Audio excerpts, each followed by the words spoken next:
चलिए अब शुरू करते हैं हमारे तीसरे चैप्टर के साथ, जिसमें हम हमारे कंप्यूटर के बारे में जानेंगे। आपका लैपटॉप या कंप्यूटर किन किन चीज़ों से बनता है और वो कैसे काम करता है। तो इसमें सबसे पहले हम डिस्कस करेंगे ऑपरेटिंग सिस्टम के बारे में। ऑपरेटिंग सिस्टम के बारे में हमने इससे पहले चैप्टर्स में भी जाना, इसमें हम थोड़ा और डिटेल में जानेंगे। तो आपने क्या सीखा है कि ऑपरेटिंग सिस्टम एक इंटरमीडिएरी का काम करता है हार्डवेयर और यूजर के बीच में। समझिए आप यूजर हैं और आपके पास एक कंप्यूटर सिस्टम है, तो उस कंप्यूटर सिस्टम को यूज करने के लिए, उसे वर्किंग कंडीशन में आपके लिए प्रेजेंटेबल बनाने के लिए ऑपरेटिंग सिस्टम एक बहुत इम्पॉर्टेंट रोल प्ले करता है। आपके कंप्यूटर में जो भी एप्लीकेशंस होते हैं, जैसे आप अगर कोई वीडियो एडिटिंग सॉफ्टवेयर इस्तेमाल कर रहे हैं, या फिर कोई डॉक्यूमेंट फाइल यूज़ करना चाह रहे हैं, या फिर म्यूज़िक सुनना चाह रहे हैं, ये सारे एप्लीकेशंस, ये सारे टास्क ऑपरेटिंग सिस्टम ही परफॉर्म करता है। हार्डवेयर, आप समझिए कि कंप्यूटर का जो हार्डवेयर है, चाहे आप सीपीयू कह लें, कीबोर्ड कह लें, माउस कह लें, या आपका स्कैनर, प्रिंटर, ये सब कुछ व्यर्थ है अगर आपके कंप्यूटर में एक ऑपरेटिंग सिस्टम नहीं है। तो ऑपरेटिंग सिस्टम एक कंप्यूटर या लैपटॉप में जान डालता है, जिससे वो सारे टास्क परफॉर्म कर सके। अब आपके लिए समझना बहुत इंटरेस्टिंग होगा कि ऑपरेटिंग सिस्टम से ही सारे डिवाइसेस काम करते हैं। चाहे आप अपना लैपटॉप ले लें, या फिर अपना कंप्यूटर ले लें, या फिर आपका स्मार्टफोन। हाँ जी, आपके हाथ में जो आपका स्मार्टफोन है वो भी एक ऑपरेटिंग सिस्टम से ही चलता है। आपके फ़ोन में या तो फिर एंड्रॉयड होगा या फिर iOS होगा, ये आपके फ़ोन का ऑपरेटिंग सिस्टम है। वैसे ही हमारे कंप्यूटर और लैपटॉप में भी विंडोज़ ऑपरेटिंग सिस्टम ऑपरेट होता है, और iOS और लिनक्स और भी ऐसे ऑपरेटिंग सिस्टम्स हैं जो कंप्यूटर और लैपटॉप को एक वर्केबल पोजीशन में लाकर खड़ा करते हैं। अब हमारे कंप्यूटर सिस्टम के हम जो मेजर कंपोनेंट्स हैं उनको 3 लेयर्स में डिवाइड कर सकते हैं। सबसे पहले हार्डवेयर, दूसरा आपका सिस्टम सॉफ्टवेयर, और तीसरा आपका एप्लीकेशन सॉफ्टवेयर। अब इन तीनों ही कंपोनेंट्स के बारे में हम अच्छे से जानते हैं। हार्डवेयर के बारे में हम जानते हैं कि हार्डवेयर में आपके मशीन्स आते हैं, जैसे कि printer, scanner, keyboard, monitor, mouse, ये सब आपके कंप्यूटर के हार्डवेयर कंपोनेंट्स हो गए, जिसे आप देख सकते हैं, जो एक्चुअल मशीन्स हैं। दूसरा आपका सिस्टम सॉफ्टवेयर। सिस्टम सॉफ्टवेयर एक प्लेटफॉर्म है जो आपको सुविधा देता है कि आप कंप्यूटर से इंटरैक्ट कर पाए। अब समझिए कि अगर आपके कंप्यूटर में कोई सिस्टम नहीं होता, कोई सिस्टम सॉफ्टवेयर नहीं होता, तो आप माउस या सीपीयू या मॉनिटर से कैसे इंटरैक्ट कर पाते? वो तो बस एक बेजान सी मशीन होती। पर उस मशीन में जान भरता है आपका सिस्टम सॉफ्टवेयर, जिसके जरिए आप कई तरह के टास्क परफॉर्म कर सकते हैं। आपका कंप्यूटर जो आपके फाइल्स को स्टोर करता है, मैनेज करता है, आपको सुविधा देता है कि आप अलग अलग एप्लीकेशंस यूज़ करें, आपको सुविधा देता है कि आप उसमें टास्क रन करें और सेव करें और अपने फाइल्स को स्टोर करें। ये सारा, मतलब आप समझिए A to Z सारा जो काम होता है वो सिस्टम सॉफ्टवेयर करता है।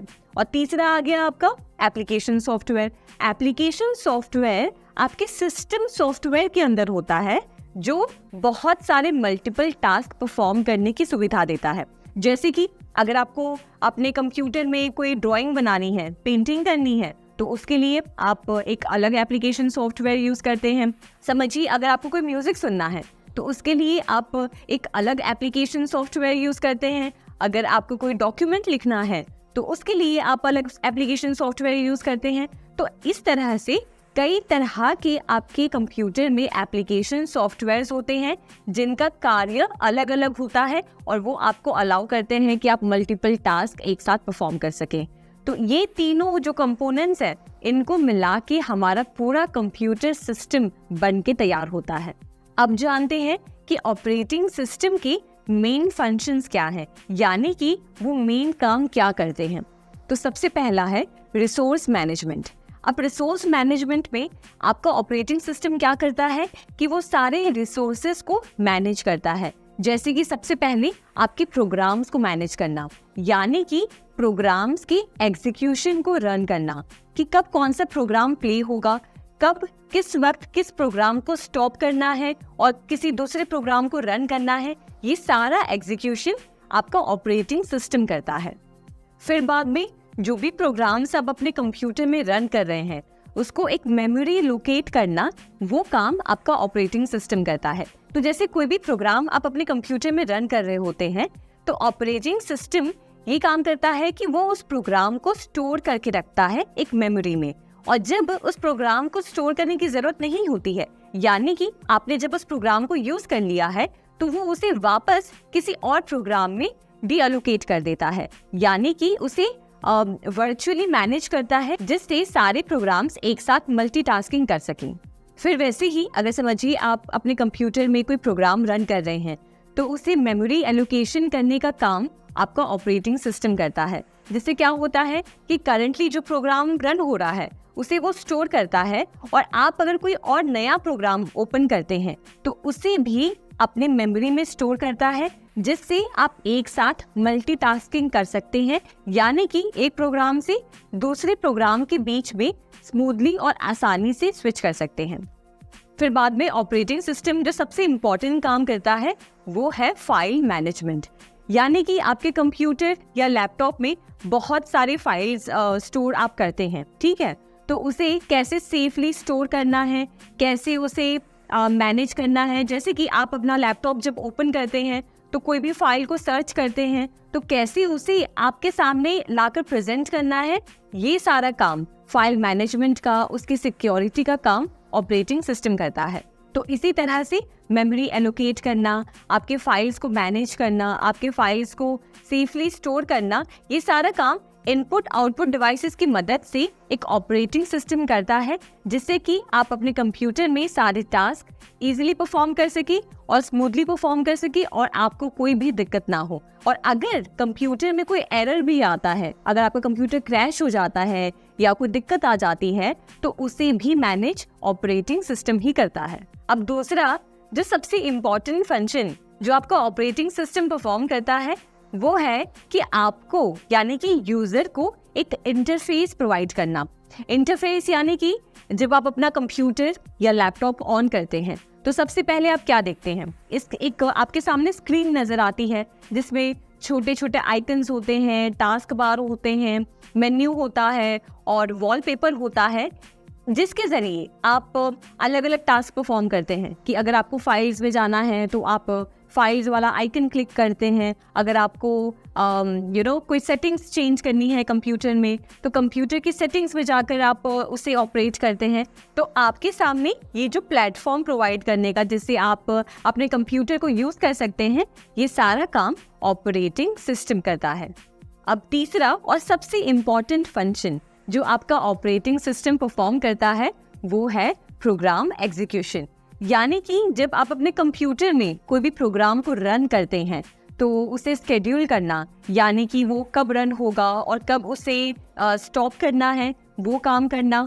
कॉन्टेक्स्ट स्विचिंग मतलब अगर आपने समझिए 10 प्रोग्राम्स अपने कंप्यूटर में खोल रखे हैं, एक आपने डॉक्यूमेंट फाइल खोल रखी है, एक आपने म्यूजिक फाइल खोल रखी है, एक फाइल पे आप वीडियो एडिटिंग कर रहे हैं, तो इन प्रोग्राम्स के बीच में जब आप चाहें तब स्विच करते रहना, ये सुविधा आपको ऑपरेटिंग सिस्टम प्रोवाइड करता है।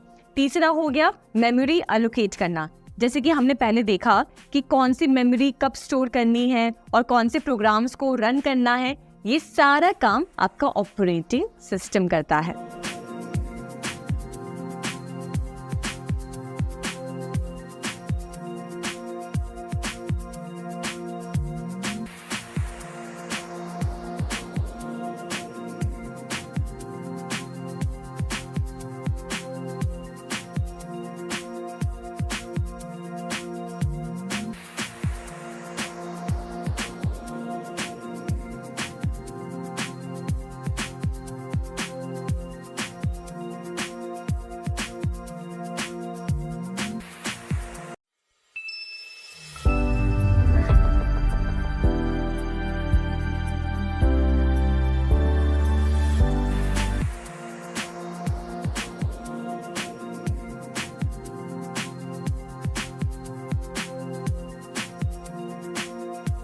अब आगे बढ़ते हुए हम ग्राफिकल यूजर इंटरफेस के बारे में जानते हैं।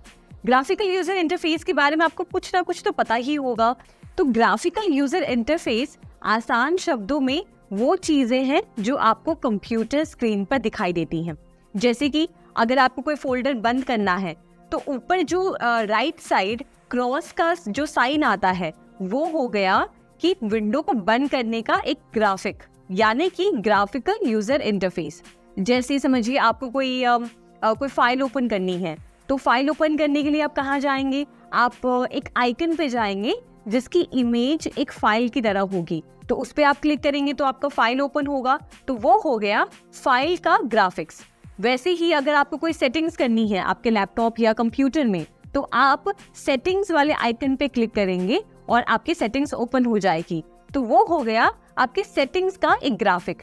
तो इसी तरीके से सारे टास्क, यानी कि हर एक तरह के फाइल्स के लिए, हर एक तरह के प्रोग्राम के लिए और हर एक तरह के काम के लिए अलग अलग ग्राफिक्स आपकी कंप्यूटर स्क्रीन पे होते हैं, जिसके जरिए आप हर तरह के काम कर सकते हैं।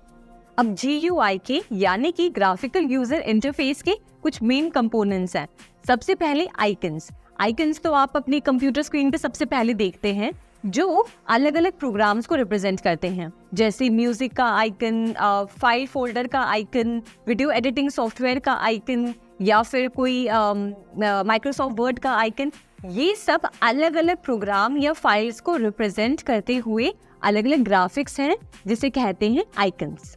अब दूसरा इंपॉर्टेंट कंपोनेंट जो ग्राफिकल यूजर इंटरफेस में आता है वो है विंडोज। अब हर एक टास्क को फॉर्म करने के लिए अलग अलग विंडोज आप खोल कर रख सकते हैं अपने कंप्यूटर स्क्रीन पर। ये भी एक ग्राफिक का हिस्सा है, जिसमें हर एक विंडो को आप इंडिविजुअली मैक्सिमाइज कर सकते हैं, मिनिमाइज कर सकते हैं, या उस विंडो को क्लोज भी कर सकते हैं। अब तीसरी चीज जो GUI में आती है वो है मेन्यूज। मेन्यूज से आप समझ पा रहे होंगे कि इसमें अलग अलग प्रोग्राम्स और कमांड्स होते हैं, जिसके जरिए आप कंप्यूटर में अलग अलग सेटिंग्स और टास्क परफॉर्म कर सकते हैं। Usually menus drop down form में आते हैं। फिर इम्पोर्टेंट हिस्सा है पॉइंट एंड क्लिक इंटरैक्शन, यानी कि ग्राफिकल यूजर इंटरफेस के जरिए आप किसी भी आइकन या एप्लीकेशन से इंटरैक्ट कर सकते हैं। यानी कि आपको अगर म्यूजिक सुनना है तो आप क्या करेंगे, आप माउस को म्यूजिक वाले आइकन पर लेकर जाएंगे और उस पर डबल क्लिक करेंगे तो म्यूजिक का एप्लीकेशन ओपन हो जाता है। यही है पॉइंट एंड क्लिक इंटरैक्शन जो आपको ग्राफिकल यूजर इंटरफेस प्रोवाइड करता है। फिर ग्राफिकल यूजर इंटरफेस का हिस्सा है स्क्रॉल बार्स, यानी कि जब आपको किसी पेज को ऊपर या नीचे करना होता है तो उसे ऊपर नीचे करने के लिए आप बगल में दिए गए स्क्रॉल बार्स का यूज करते हैं, जिसके जरिए आप पेज को ऊपर या नीचे कर सकते हैं। और इसी तरीके से जैसे हमने स्क्रॉल बार्स, आइकन्स देखे और मेन्यू देखा, वैसे ही अलग अलग डायलॉग बॉक्सेस होते हैं और आपका डेस्कटॉप होता है, जिसपे ये सारे आइकन्स, ये सारे बटन्स आपको स्क्रीन पर दिखाई देते हैं। इसी की तरह अगर हम ऑपरेटिंग सिस्टम्स की बात करें तो हर एक ऑपरेटिंग सिस्टम का अपना एक ग्राफिकल यूजर इंटरफेस होता है। यानी कि अगर आपके पास एक विंडोज लैपटॉप है तो उसका ग्राफिकल यूजर इंटरफेस, यानी कि उसकी स्क्रीन की डिजाइन, उसके आइकन्स का डिजाइन अलग होगा। और अगर हम एक मैक लैपटॉप की बात कर रहे हैं तो उसका ग्राफिकल यूजर इंटरफेस अलग होगा। अब ग्राफिकल यूजर इंटरफेस को और आगे और अच्छे से समझने के लिए ये कुछ पॉइंट्स आप सुनिए। सबसे पहले what you see is what you get, यानी कि आपके कंप्यूटर या लैपटॉप स्क्रीन पे जो आपको अभी इस वक्त दिखाई दे रहा है, उसको अगर आप प्रिंट करेंगे तो हूबहू प्रिंट में भी सेम वही इमेज निकल कर आएगी। वही है what you see is what you get. दूसरा है इमेज स्कैनिंग। इमेज स्कैनिंग का मतलब ये कि समझिए अगर आप किसी डॉक्यूमेंट को स्कैन करते हैं और आप अपने कंप्यूटर पे उसे स्टोर करते हैं उस डॉक्यूमेंट को डिजिटली, तो सेम जैसा डॉक्यूमेंट आपके पास हार्ड कॉपी है, वैसे ही सेम सॉफ्ट कॉपी आपके कंप्यूटर या लैपटॉप में भी दिखेगी। तीसरा है प्रोसेसेबल ग्राफिक्स, यानी कि जब आप किसी इमेज को एडिट करते हैं फोटोशॉप या अलग अलग सॉफ्टवेयर्स के जरिए, तो ग्राफिकल यूजर इंटरफेस उस इमेज को बार बार प्रोसेस करता रहता है। और चौथा है एनिमेशंस और मल्टीमीडिया का सपोर्ट, यानी कि जब आप अपने कंप्यूटर स्क्रीन पे या लैपटॉप स्क्रीन पे कोई इमेज देखते हैं, कोई म्यूजिक सुनते हैं या फिर कोई वीडियो देखते हैं, तो उसे प्रोसेस करने का काम ग्राफिकल यूजर इंटरफेस करता है, जिसके जरिए आप अपने स्क्रीन पर किसी इमेज को या किसी वीडियो को प्ले होता हुआ देख सकते हैं।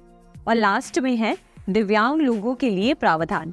यानी कि समझिए किसी को अगर कलर ब्लाइंडनेस है या उन्हें बहुत ज़्यादा ब्राइटनेस से दिक्कत होती है, स्क्रीन पर उनकी आंखें चुभती हैं, तो वो अपने सहूलियत के हिसाब से, अपने कंफर्ट के हिसाब से स्क्रीन की ब्राइटनेस को एडजस्ट कर सकते हैं, उसके कलर्स को चेंज कर सकते हैं, कॉन्ट्रास्ट लेवल को एडजस्ट कर सकते हैं, इवन कलरफुल स्क्रीन को ब्लैक एंड वाइट भी कर सकते हैं। तो ये सारी सुविधा ग्राफिकल यूजर इंटरफेस प्रोवाइड करता है।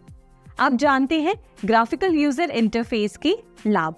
तो इसमें ग्राफिकल यूजर इंटरफेस के जरिए आप किसी भी टास्क को आसानी से परफॉर्म कर सकते हैं। स्क्रीन पर अलग अलग आइकन्स होते हैं, मेन्यूज होते हैं, अलग अलग विंडोज होते हैं, जिसके जरिए आप कोई भी टास्क को परफॉर्म कर सकते हैं। इसके लिए आपको कोई स्पेशल लैंग्वेज सीखने की ज़रूरत नहीं पड़ती, आपको कोई स्पेशल कोडिंग करने की ज़रूरत नहीं पड़ती।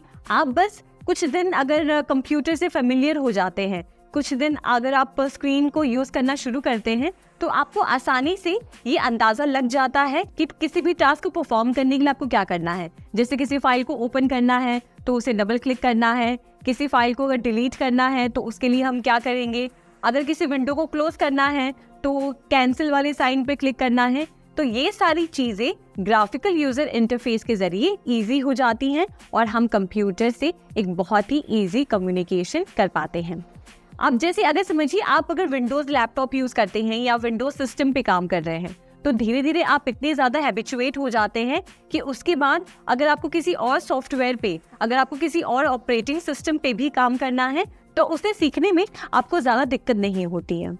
अब GUI की, अब ग्राफिकल यूज़र इंटरफेस की कुछ डिसएडवांटेजेस भी हैं। यानी कि जब हम ग्राफिकल यूज़र इंटरफेस की बात करते हैं तो ऐसा नहीं है कि सब कुछ करना बहुत आसान है। ग्राफिकल यूज़र इंटरफेस को अच्छे से मेंटेन करने के लिए उसे एक स्टोरेज की ज़रूरत पड़ती है और उसे फास्ट प्रोसेसर्स की ज़रूरत पड़ती है, जिससे वो हर एक प्रोसेस को ईजिली और स्मूथली रन कर सकता है। प्लस अगर कोई दिव्यांगजन है, यानी कि समझिए किसी को अगर देखने में बहुत ज़्यादा दिक्कत होती है स्क्रीन पर, तो वो उसे अपने सहूलियत के हिसाब से उसे यूज़ नहीं कर सकते। फिर तीसरी बात ये है कि ग्राफिकल यूज़र इंटरफेस में अगर बहुत सारे आइकन्स हैं और बहुत सारे अगर विंडोज़ ओपन हैं, तो कभी कभी यूज़र के लिए समझना मुश्किल हो जाता है कि वो उसे कैसे मैनेज करे और कैसे अपने टास्क को जल्दी परफॉर्म करे। तो ये कुछ लिमिटेशंस हैं ग्राफिकल यूज़र इंटरफेस की, पर ये इतने ज़्यादा मायने नहीं रखते, क्योंकि अगर हम कंप्यूटर पे काम करना हमने सीख लिया है तो हम ईजिली ये सब टास्क परफॉर्म कर सकते हैं। अब जब हम ऑपरेटिंग सिस्टम्स की बात करते हैं तो सबसे ज़्यादा यूज़ किए जाने वाला ऑपरेटिंग सिस्टम है विंडोज़, जिसे डेवलप किया है माइक्रोसॉफ्ट ने, और जो पार्ट है विंडोज़ NT का, और उसके बहुत सारे पुराने वर्जन्स हैं। यानी कि विंडोज़ 11 के पुराने वर्जन्स में आते हैं Windows 8, Windows 8.1, Windows 7, Windows Vista, Windows XP, Windows ME, Windows 2000, Windows 98, Windows NT, Windows 95 और MS-DOS, और जो सबसे पिछला वर्जन है वो है विंडोज़ 10।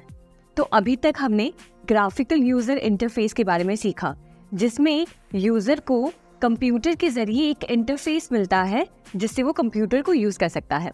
अब जानते हैं कि हमारा जो लेटेस्ट विंडोज़ का वर्जन है, यानी कि विंडोज़ 11, उसका यूज़र इंटरफेस कैसा है। तो चलिए आते हैं हमारे कंप्यूटर स्क्रीन पर, तो देखते हैं विंडोज़ 11 का यूज़र इंटरफेस।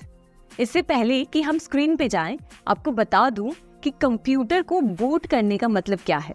कंप्यूटर को जब आप स्टार्ट करते हैं या फिर रीस्टार्ट करते हैं तो उसको कहते हैं कंप्यूटर को बूट करना। अगर आप कंप्यूटर को शुरू से स्टार्ट कर रहे हैं तो उसे कहते हैं कोल्ड बूटिंग, और अगर आप कंप्यूटर को रीस्टार्ट कर रहे हैं, मतलब कंप्यूटर ऑलरेडी यूज में था पर आप उसे वापस रीस्टार्ट कर रहे हैं, तो उसे कहते हैं वार्म बूटिंग। अब आते हैं हमारे विंडोज़ 11 के यूज़र इंटरफेस पे। तो जैसे ही आपका कंप्यूटर स्टार्ट हो जाता है, आपके सामने कुछ ऐसी स्क्रीन नज़र आती है, इसे कहते हैं डेस्कटॉप।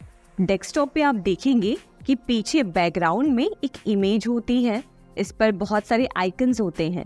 ये आइकन्स आपके अलग अलग फाइल्स और फोल्डर्स को रिप्रेजेंट करते हैं। जैसे आप देखेंगे कि यहाँ पर दिस PC का आइकन है, फिर मैंने जो फोल्डर्स बना रखे हैं उसके अलग अलग आइकन्स हैं। ये सब एक तरह से शॉर्टकट्स है जिसके जरिए आप सिस्टम के अंदर ना जाकर डेस्कटॉप पे ही डायरेक्टली उन फाइल्स को एक्सेस कर सकते हैं। तो ये सारे आपके आइकन्स हो गए। अब नीचे आप देखेंगे तो ये नीचे जो एक लाइन आपको दिख रही है ये होता है हमारा टास्क बार। टास्क बार पे आपके कई सारे ऑप्शंस अवेलेबल होते हैं, जैसे कि स्टार्ट मेन्यू जिसके ज़रिए आप कंप्यूटर की सेटिंग्स चेंज कर सकते हैं और कंप्यूटर में जो भी आपको एक्स्ट्रा एडिशनल जो भी फीचर्स ऐड करने हैं या रिमूव करने हैं वो आप यहाँ पे कर सकते हैं। फिर यहाँ पे और भी फंक्शंस आते हैं, जैसे डायरेक्टली यहाँ पे आपको सर्च करने का ऑप्शन आता है। फिर ये सारे आइकन्स जो फाइल्स और अलग अलग फोल्डर्स को रिप्रेजेंट करते हैं वो यहाँ पर होते हैं और इस तरफ होता है हमारा सिस्टम ट्रे।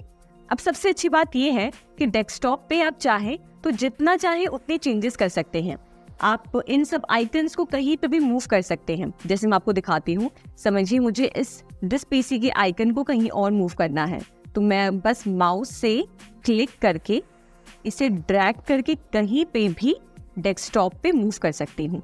चाहे मैं इस फोल्डर को भी यहाँ से यहाँ ले जाऊँ या फिर मुझे इसे वापस उसके ओरिजिनल पोजीशन में लेके आना है तो वो भी हम आसानी से कर सकते हैं। इवन आप ये सारे आइकन्स को एक साथ सिलेक्ट करके कहीं पे भी डेस्कटॉप पे आप एक साथ मूव कर सकते हैं। देखिए मैं चाहूँ तो इसे वापस सिलेक्ट करके इसके ओरिजिनल पोजीशन पे वापस प्लेस कर सकती हूँ। इवन आप डेस्कटॉप के पीछे जो बैकग्राउंड इमेज है उसे भी आसानी से चेंज कर सकते हैं। आपको बस जाना है स्टार्ट मेन्यू में और यहाँ पे आप सेटिंग्स में जाएंगे। सेटिंग्स में जाकर यहाँ पर जो पर्सनलाइजेशन ऑप्शन है इसमें बैकग्राउंड में जाकर आप यहाँ से देखिए इमेज को चेंज कर सकते हैं। तो समझिए अभी ये वॉलपेपर था, मैं इस वॉलपेपर को सिलेक्ट कर सकती हूँ और अब आप जाके देखेंगे तो हमारा पीछे का जो बैकग्राउंड इमेज है वो अब चेंज हो गया है। तो ये है हमारा डेस्कटॉप जिस पे आपको सारे अपने आइकन्स नज़र आते हैं जो भी आप कंप्यूटर में यूज़ करना चाहते हैं, सेटिंग्स करना चाहते हैं या आप जो भी जानकारी अपनी स्क्रीन पे देखना चाहते हैं वो आपको डेस्कटॉप पर नज़र आती है। अब ये तो बात हमने कर ली डेस्कटॉप की। अब बात करते हैं टास्क बार की। हाँ जी, हम इस बार की बात कर रहे हैं जो सबसे बॉटम में यहाँ पे हमारे इंटरफेस पे होता है। ये जो नीचे आपको लाइन नजर आ रही है और इस पे कई सारे आइकन्स आपको दिखेंगे, इसी को कहते हैं टास्क बार। टास्क बार में कई सारे ऑप्शंस होते हैं। सबसे पहले आप यहाँ पे देखिए स्टार्ट मेन्यू का ऑप्शन होता है। स्टार्ट मेन्यू में आप आपके कंप्यूटर या लैपटॉप में जो भी एप्लीकेशंस है उसके सारे एप्लीकेशंस की इंफॉर्मेशन आपको यहाँ पर मिलती है। प्लस आपको यहाँ पे स्टार्ट मेन्यू में सेटिंग्स का ऑप्शन मिलता है जहाँ पर जाकर आप अपने कंप्यूटर या लैपटॉप में हर तरह की सेटिंग्स कर सकते हैं। प्लस यहाँ पे आप देखेंगे कि स्टार्ट मेन्यू के साथ साथ यहाँ पे सर्च बार का ऑप्शन है जहाँ पे आप डायरेक्टली सर्च कर सकते हैं। समझिए मुझे अगर बैकग्राउंड चेंज करना था तो मैं यहाँ पे डायरेक्टली बैकग्राउंड लिखूंगी तो डायरेक्टली मैं बैकग्राउंड और इमेज सेटिंग्स में जा सकती हूँ। तो आप समझ पा रहे होंगे कि आप डायरेक्टली यहाँ पे कोई भी सेटिंग या कोई भी फोल्डर को सर्च करके यहाँ से ओपन कर सकते हैं। अब इसके बाद आगे बढ़ते हैं। यहाँ पे अलग अलग आइकन्स आप देखिए जहाँ पे यहाँ पे हमारा टास्क व्यू है जहाँ पे हम जो भी डेस्कटॉप्स यूज़ कर रहे हैं उसकी इन्फॉर्मेशन आपको दिखेगी। यहाँ पे आपका जो फोल्डर है उसका ऑप्शन दिखेगा जो आपकी फोल्डर्स खुल जाएंगे। फिर इसके बाद माइक्रोसॉफ्ट एज और ये सारे आइकन्स आपके टास्क बार पे होते हैं जो आपको हेल्प करते हैं कि कंप्यूटर को आप प्रॉपर्ली और स्मूथली यूज़ कर सकें। अब हमने इससे पहले देख तो लिया था कि आइकन्स हमारे फोल्डर्स को रिप्रेजेंट करते हैं, पर मैं आपको वापस एक बार ये बता दूं कि आइकन्स को आप चाहे तो किसी भी नाम से उसे चेंज कर सकते हैं। फॉर एग्जाम्पल समझिए ये फोल्डर है और मैं चाह रही हूँ कि इस फोल्डर का नाम लिखा है, पढ़िए आप, न्यू फोल्डर 3। अब मैं इसे किसी और नाम से चेंज करना चाहती हूँ तो मैं इस पर क्लिक करके इसमें रीनेम में जाकर इस फाइल को किसी भी नाम के सेव कर सकती हूँ। तो ये आइकन रिप्रेजेंट करेगा मेरे फोल्डर को और मैंने ऑलरेडी उस आइकन को उस फोल्डर के नाम से सेव कर दिया है। आप इस आइकन को मैंने बताया कि कहीं पे भी मूव कर सकते हैं, इसे टोटली आप कस्टमाइज कर सकते हैं और इवन आप डेस्कटॉप से इस आइकन को यहाँ से रिमूव भी कर सकते हैं। तो ये हो गए हमारे आइकन्स। अब हम बढ़ते हैं सिस्टम ट्रे की तरफ। आपके टास्क बार पर राइट साइड जो ये सारे आइकन्स दिखाई दे रहे हैं, इसे कहते हैं आपके यूजर इंटरफेस का सिस्टम ट्रे। सिस्टम ट्रे में आपको बहुत सारी सहूलियत यहाँ पे मिलती है, जैसे कि आप यहाँ पर टाइम चेक कर सकते हैं, डेट चेक कर सकते हैं, आपके लैपटॉप या कंप्यूटर में कितना चार्ज बाकी है, कितना चार्ज बचा हुआ है, वो चेक कर सकते हैं। जैसे देखिए मेरे लैपटॉप स्क्रीन पर दिखा रहा है कि 47% अवेलेबल, 47% लैपटॉप मेरा चार्ज हो गया है। इसके बाद आप यहाँ पे स्पीकर वाले ऑप्शन में जाकर स्पीकर को जो है इसके वॉल्यूम को बढ़ा सकते हैं या इंक्रीज या डिक्रीज कर सकते हैं। फिर यहाँ पे वाईफाई कनेक्शंस आपको मिलते हैं, जहाँ पे आपके सामने जो भी वाईफाई कनेक्शंस हैं वो अवेलेबल दिखाता है। ब्लूटूथ कनेक्शंस आप यहाँ से एक्सेस कर सकते हैं, फिर इसे एयरप्लेन मोड में कर सकते हैं और भी कई सारी फीचर्स आपको यहाँ पे मिल जाते हैं। और साथ ही साथ आप यहाँ से अपने माइक्रोफोन को भी एक्सेस कर सकते हैं डायरेक्टली। तो ये सारे फीचर्स आपको सिस्टम ट्रे पर मिलता है जो आपके टास्क बार के राइट साइड होता है। अब बात करते हैं क्विक लॉन्च आइकन्स की। क्विक लॉन्च आइकन्स वो आइकन्स हैं जो आपको अपने टास्क बार पर नजर आते हैं फोल्डर के रूप में। जैसे फॉर एग्जांपल मैं अभी ये ऐप यूज कर रही हूँ OBS स्टूडियो और मैंने इसे ओपन कर रखा है। तो आप देखेंगे कि टास्क बार में यहाँ पर ये एप्लीकेशन अभी रनिंग प्रोसेस में मुझे दिखाई दे रहा है। तो ये होते हैं हमारे क्विक लॉन्च आइकन्स, यानी कि आप जब चाहे तब इन आइकन्स के बीच में स्विच कर सकते हैं और इन फाइल्स को आप ऑपरेट कर सकते हैं। जैसे समझिए माइक्रोसॉफ्ट स्टोर का यहाँ पे क्विक लॉन्च आइकन है, फिर माइक्रोसॉफ्ट एज का यहाँ पे क्विक लॉन्च आइकन है। तो इस तरीके से आप नाम से ही समझ पा रहे होंगे कि ये वो आइकन्स हैं जिसे हम क्विकली एक्सेस कर सकते हैं। अब जानते हैं कि ये शॉर्टकट आइकन क्या होता है और आप कैसे अपने कंप्यूटर या लैपटॉप में शॉर्टकट आइकन खुद क्रिएट कर सकते हैं। समझिए कोई ऐसी वेबसाइट है या कोई ऐसा फोल्डर है जो मैं बहुत ज़्यादा यूज़ करती हूँ, ठीक है। तो अब उस वेबसाइट पे हमेशा जाकर उसे ओपन करने से अच्छा अगर मैं उसका एक शॉर्टकट मेरे डेस्कटॉप पे क्रिएट कर दूं तो कितना आसान होगा। मैं जब भी अपना लैपटॉप ओपन करूंगी मुझे उस वेबसाइट को हमेशा जाके सर्च करने की ज़रूरत नहीं है। मैं डायरेक्टली डेस्कटॉप से ही उस पर क्लिक करके उस शॉर्टकट आइकन पे क्लिक करके उस वेबसाइट को एक्सेस कर सकती हूँ। तो आइए देखते हैं कि आप भी किसी भी वेबसाइट का या किसी भी फोल्डर का एक शॉर्टकट आइकन अपने डेस्कटॉप पे कैसे क्रिएट कर सकते हैं। तो समझिए मैं गूगल क्रोम पर जा रही हूँ और मैंने कोई वेबसाइट सर्च कर ली, मान लीजिए RKCL हमने सर्च किया, ठीक है। अब मेरी रोज़मर्रा की ज़िंदगी में मैं ये वेबसाइट बहुत ज़्यादा यूज़ करती हूँ और मैं नहीं चाहती हूँ कि बार बार जब भी मैं लैपटॉप या कंप्यूटर ओपन करूँ तो मुझे बार बार जाकर RKCL को जो है सर्च करना पड़े और इनकी वेबसाइट पे हमेशा आना पड़े। इसके लिए मैं बहुत आसान तरीका अपना सकती हूँ। यहाँ पर आप देखेंगे कि आपको 3 डॉट्स यहाँ पे दिखाई दे रही होगी। इससे आपको क्लिक करना है और यहाँ पे आप नीचे आएंगे तो यहाँ पे देखिए सेव एंड शेयर का ऑप्शन है, इस पर क्लिक करें और यहाँ से आपको शॉर्टकट क्रिएट करने का ऑप्शन दिख रहा है। आप इस पर क्लिक करेंगे और इसे आप नेम भी दे सकते हैं। RKCL हमने नेम दे दिया और हमने शॉर्टकट इस तरीके से क्रिएट कर दिया। अब देखिए आप डेस्कटॉप पे आएंगे वापस तो RKCL की वेबसाइट का शॉर्टकट आपके डेस्कटॉप पे यहाँ पे क्रिएट हो चुका है। अब जब भी आप अपना लैपटॉप या कंप्यूटर ऑन करते हैं और आपको RKCL की वेबसाइट पे जाना है तो आप बस डायरेक्टली इस आइकन पे क्लिक करेंगे और आप डायरेक्टली इस वेबसाइट पे पहुंच जाएंगे। तो अब आप समझ पा रहे होंगे कि शॉर्टकट आइकन का आखिर पर्पस क्या है। ये बहुत आसान और आपके हर एक प्रोसेस को बहुत ही ज़्यादा स्मूथ और स्पीडी बनाता है। अब जानते हैं कि हमारे टास्क बार पे ये जो स्टार्ट मेन्यू है इसमें आप क्या क्या कर सकते हैं। तो यहाँ पर आप देखेंगे टास्क बार में ये जो ऐसे कुछ विंडो के शेप में जो आइकन दिया है इसे हम कहते हैं स्टार्ट मेन्यू। स्टार्ट मेन्यू पे आप क्लिक करेंगे तो यहाँ पर बहुत सारे ऐप्स आपको दिखाई दे रहे होंगे।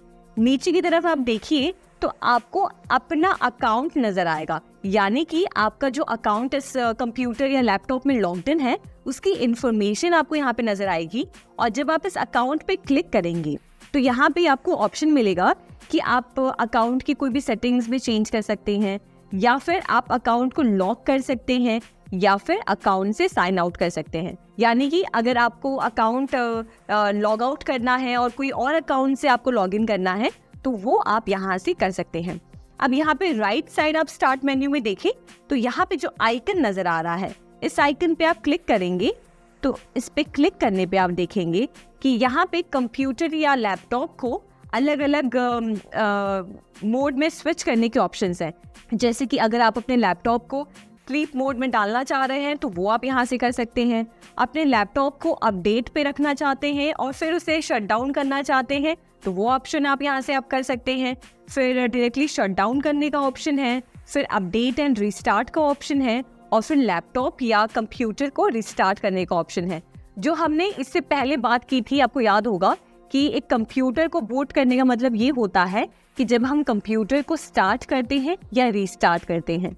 तो वैसे आप समझ पा रहे होंगे कि स्टार्ट और रीस्टार्ट वाली जो हमने बात कही थी वो यहाँ पे आपको ऑप्शन दिखाई दे रही है कि आप अपने कंप्यूटर को रीस्टार्ट कर सकते हैं। यानी कि आप कंप्यूटर को एकदम बेस लेवल से स्टार्ट नहीं करते हैं, पर जहाँ पे वो रुका था बस वहीं से उसकी वापस एक नई शुरुआत करते हैं कंप्यूटर को ऑन करने की। तो यहाँ पे ऑप्शंस आपको मिल जाते हैं। फिर आप ऊपर की तरफ देखेंगे तो यहाँ पे एप्लीकेशंस आपको दिखाई दे रही होंगी, जैसे कि Microsoft Edge, Microsoft word, power point, ये सारी एप्लीकेशंस आपको दिखाई दे रही हैं। इन सब एप्लीकेशंस को मैंने स्टार्ट मेन्यू में पिन करके रखा है। यानी कि मैं चाहती हूँ कि जब मैं स्टार्ट मेन्यू ओपन करूँ तो ये सब एप्लीकेशंस मुझे यहाँ पे नजर आए, उनके शॉर्टकट्स मुझे यहाँ पे नजर आए। पर अगर आप चाहते हैं ये देखना कि आपके लैपटॉप या कंप्यूटर में कितने सारे एप्लीकेशंस हैं और कौन से एप्लीकेशंस हैं, तो उसके लिए आप ऑल एप्स पर क्लिक कर सकते हैं और यहाँ पर आपके लैपटॉप या कंप्यूटर में जितने भी एप्लीकेशंस हैं उसकी सारी इंफॉर्मेशन विथ नेम और आइकन आपको यहाँ पर दिखाई देगी। अब सबसे इंटरेस्टिंग बात ये कि आप जब चाहें तब इन एप्लीकेशंस को, इस पिन किए एप्लीकेशंस को यहाँ से हटाकर ऑल एप्लीकेशंस में डाल सकते हैं और ऑल एप्लीकेशंस में से किसी भी एप्लीकेशन को यहाँ पे ला सकते हैं। चलिए देखते हैं वो कैसे करते हैं। फॉर एग्जाम्पल समझिए मुझे नोटपैड को यहाँ से निकालना है, तो मैं क्या करूँगी, नोटपैड पर राइट क्लिक करूँगी और यहाँ से ये ऑप्शन सिलेक्ट करूँगी, अनपिन फ्रॉम स्टार्ट। जैसे ही मैं इसे क्लिक करूँगी वो नोटपैड वाला जो आइकन था वो यहाँ से निकल चुका है और अब ये आपको ऑल एप्स में दिखेगा। देखिए ये रहा नोटपैड, अब हमारे ऑल एप्लीकेशंस में आ गया है। वैसे ही समझिए अगर आप इस नोटपैड को वापस पिन करना चाहते हैं स्टार्ट मेन्यू में, तो इस पर जाकर आप जब राइट क्लिक करेंगे और फिर आप पिन टू स्टार्ट ऑप्शन पे सिलेक्ट करेंगे तो अब आप जाके देखें तो नोटपैड आपके स्टार्ट मेन्यू में यहाँ पर दिखाई दे रहा है। तो इस तरीके से आप स्टार्ट मेन्यू को बहुत ही अच्छे तरीके से ऑर्गेनाइज करके रख सकते हैं कि जिन एप्लीकेशंस को आप चाहते हैं यहाँ पे पिन करना, उन एप्लीकेशंस को यहाँ पे पिन कर सकते हैं और यहाँ से काफ़ी सारे चेंजेस आप जो है कर सकते हैं। अब स्टार्ट मेन्यू में सेटिंग्स का ऑप्शन आता है। सेटिंग्स से ही आप समझ पा रहे होंगे, जैसे हमारे स्मार्टफोन, हमारे फ़ोन में सेटिंग्स का ऑप्शन होता है जिसमें जाकर हम डिस्प्ले की सेटिंग्स करते हैं, वॉल्यूम की सेटिंग्स करते हैं, फाइल्स की सेटिंग करते हैं। वैसे ही आप अपने कंप्यूटर या लैपटॉप की जो भी सेटिंग्स में चेंज करना चाहते हैं वो इस ऑप्शन से कर सकते हैं। अब आप इसमें सेटिंग्स में आएंगे तो देखिए आपको क्या क्या ऑप्शंस मिलते हैं। यहाँ पर आपको जो है आपके लैपटॉप की सारी इंफॉर्मेशन यहाँ पे दिख जाती है। फिर यहाँ पे सिस्टम की सेटिंग्स आपको मिल जाती है जिसमें डिस्प्ले की सेटिंग्स, फिर उसके बाद साउंड की सेटिंग, नोटिफिकेशंस की सेटिंग्स, फिर पावर एंड बैटरी की, स्टोरेज की, ये सारी सेटिंग्स आपको यहाँ से मिल जाएगी। फिर ब्लूटूथ डिवाइसेस की सेटिंग्स आपको जो करनी है वो आप यहाँ से एक्सेस कर सकते हैं। आप यहाँ से कोई भी डिवाइस को ऐड कर सकते हैं। तो आप समझ पा रहे होंगे कि सेटिंग्स में जाकर आप हर तरीके से कंप्यूटर या लैपटॉप की सेटिंग्स को एक्सेस कर सकते हैं। तो स्टार्ट मेन्यू के ज़रिए आप अपने लैपटॉप या कंप्यूटर की हर एक चीज़ों को ऑपरेट कर सकते हैं और वहाँ से एक्सेस कर सकते हैं। तो ये स्टार्ट मेन्यू आपके टास्क बार की सबसे आगे की तरफ समझिए, थोड़ा सा बीच में आपको यहाँ पे नजर आता है एक विंडो का आइकन होता है जो रिप्रेजेंट करता है स्टार्ट मेन्यू को। अब देखते हैं ये टास्क व्यू क्या होता है। अब टास्क व्यू से आप समझ पा रहे होंगे कि ऐसा कुछ आइकन है या ऐसा कोई फीचर है जिसके जरिए आप अपने सारे टास्क को देख सकते हैं। तो फॉर एग्जाम्पल समझिए आप एक ही समय पे बहुत सारे एप्लीकेशंस यूज कर रहे हैं। जैसे कि आपने एक एप्लीकेशन म्यूजिक का खोल रखा है, आपने एक एप्लीकेशन डॉक्यूमेंट का खोल रखा है, आप कहीं और कुछ वेबसाइट सर्च कर रहे हैं। तो एक साथ 3-4 एप्लीकेशंस आपके लैपटॉप या कंप्यूटर पे ओपन है और आप चाहते हैं कि आप एक साथ इन एप्लीकेशंस को एक ही स्क्रीन पर देखना चाहते हैं और उनके बीच में स्विच करना चाहते हैं। तो वो आप कैसे कर सकते हैं? तो एक बहुत ही आसान और बहुत ही यूजफुल फीचर है जो है टास्क व्यू। इसके जरिए आप अपने सारे टास्क को एक जगह देख सकते हैं। तो ये हम कैसे एक्सेस कर सकते हैं? तो यहाँ पर स्क्रीन पर आइए और देखिए कि टास्क बार में जो सर्च का ऑप्शन है उसके बगल में आपको एक आइकन दिखाई दे रहा होगा, कुछ डबल स्क्रीन जैसा कोई आइकन है। तो समझिए कि जब आप टास्क व्यू पे क्लिक करते हैं तो आप जितने भी एप्लीकेशंस को अभी करंट सिचुएशन में यूज कर रहे हैं वो सारी एप्लीकेशंस आपको एक ही स्क्रीन पे नजर आती है और आप इन एप्लीकेशंस के बीच में जब चाहे तब स्विच कर सकते हैं, बस उन पर क्लिक करते हुए। तो आप वापस इस पे चले गए, अब आपको वापस दूसरे एप्लीकेशन पे जाना है तो आप इस पे क्लिक कर सकते हैं। तो इस तरीके से आप अलग अलग एप्लीकेशंस के बीच में जब चाहे तब इजीली और स्मूथली स्विच कर सकते हैं।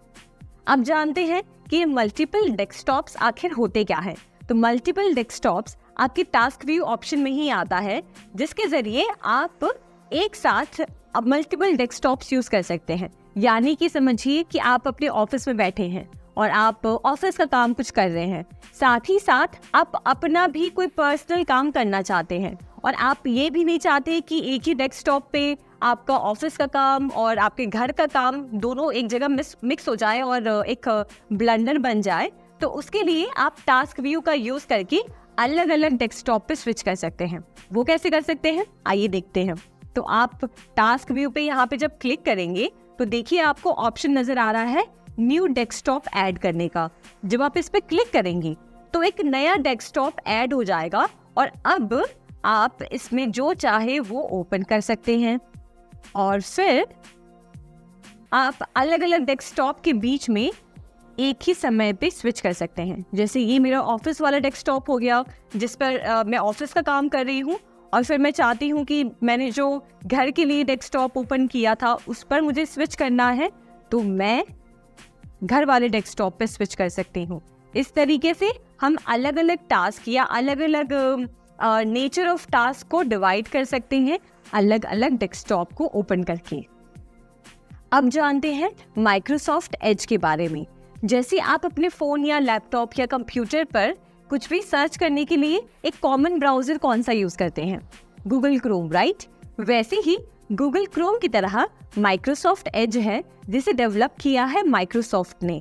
तो आप अपने कंप्यूटर या लैपटॉप पे, अगर आपका विंडोज़ लैपटॉप या कंप्यूटर है तो आपको ये माइक्रोसॉफ्ट एज वहीं पे इनबिल्ट दिखेगा, जिसके ज़रिए आप वेब पे चाहे जो चाहे वो सर्च कर सकते हैं। तो यहाँ से देखिए मैं आपको बता रही हूँ कि कैसे मैं इस एप्लीकेशन को ओपन कर सकती हूँ। मैंने इस पर डबल क्लिक किया और यहाँ जाकर मैं जो चाहे वो सर्च कर सकती हूँ और साथ ही साथ आप यहाँ पे देखिए बहुत सारे ऑप्शंस अवेलेबल होते हैं, जैसे कि हमारे क्रोम में भी होते हैं वैसे ही फीचर्स आपको माइक्रोसॉफ्ट एज में मिलते हैं। यहाँ पर आप 3 डॉट्स पे क्लिक करेंगे तो आप नया टैब ओपन कर सकते हैं। आप अगर 3 डॉट्स पे क्लिक करेंगे तो न्यू विंडो ओपन कर सकते हैं, या फिर आप चाहें तो फेवरेट्स में ऐड कर सकते हैं इस पेज को, या फिर आप देख सकते हैं कि आपने फेवरेट्स में कौन से पेजेस या वेबसाइट्स को ऐड कर रखा है, तो वो आप यहाँ से देख सकते हैं। डाउनलोड्स चेक कर सकते हैं, एक्सटेंशंस ऐड कर सकते हैं और भी कई सारी चीज़ें। फिर आप आगे देखेंगे तो यहाँ पे कलेक्शंस आप यहाँ पे स्टोर कर सकते हैं, जहाँ पे आपके जो विश लिस्ट है जिसे आप बाद में चेक करना चाहते हैं वो यहाँ पे ऐड कर सकते हैं। रीडिंग लिस्ट ऐड कर सकते हैं, वीडियो प्लेलिस्ट ऐड कर सकते हैं, या कोई कुक बुक क्रिएट कर सकते हैं। तो गूगल क्रोम में जितने फीचर्स हैं वैसे ही फीचर्स आपको माइक्रोसॉफ्ट एज में मिलते हैं। अब आपको एक बात बता दूं कि इससे पहले, यानी कि विंडोज 10 से पहले ये इंटरनेट एक्सप्लोरर हुआ करता था। अब जब से विंडोज 10 आया है तो हमारे विंडोज लैपटॉप या विंडोज कंप्यूटर में अब माइक्रोसॉफ्ट एज आता है, जिसे आप गूगल क्रोम की तरह यूज कर सकते हैं। सेम सारे वैसे ही फीचर्स हैं और ये सेम उतना ही यूजफुल होता है जितना कि आपका गूगल क्रोम। तो ज़रूर इसे यूज़ करें और इसका पूरी तरीके से लाभ उठाएं। अब बात करते हैं माइक्रोसॉफ्ट स्टोर की। तो माइक्रोसॉफ्ट स्टोर से आप समझ पा रहे होंगे कि ये एक ऐसी जगह है, ये एक ऐसा एप्लीकेशन है जहाँ से आप माइक्रोसॉफ्ट के जितने भी एप्लीकेशंस हैं उन्हें डाउनलोड कर सकते हैं, उन्हें एक्सेस कर सकते हैं, या फिर चेक कर सकते हैं कि कौन से एप्लीकेशंस माइक्रोसॉफ्ट आपको दे रहा है। तो इसके लिए आप देखेंगे कि यहाँ पर देखिए टास्क बार में मैंने ऑलरेडी माइक्रोसॉफ्ट स्टोर पिन करके रख दिया है। तो अब हम इसे ओपन करेंगे और चेक करेंगे कि ये आखिर दिखता कैसा है। तो ये ओपन हो रहा है और आप देखिए ये माइक्रोसॉफ्ट स्टोर हमारे सामने अब रेडी है। तो यहाँ से आप कई तरह की एप्लीकेशंस डाउनलोड कर सकते हैं, आप गेम्स इंस्टॉल कर सकते हैं, मूवीज़ डाउनलोड कर सकते हैं। तो आप ये एप्लीकेशन ज़रूर चेक करें, क्योंकि ये माइक्रोसॉफ्ट का अपना खुद का स्टोर है जहाँ पे सारे एप्लीकेशंस और हर तरह के गेम्स और मूवीज़ आपके लिए अवेलेबल हैं। अब बात करते हैं कॉर्टाना की। कॉर्टाना माइक्रोसॉफ्ट का एक पर्सनल वॉइस असिस्टेंट ऐप है, जिसके ज़रिए आप वॉइस कमांड्स यूज़ करके उस पर सर्च कर सकते हैं और कोई भी एप्लीकेशन या फीचर ऑपरेट कर सकते हैं।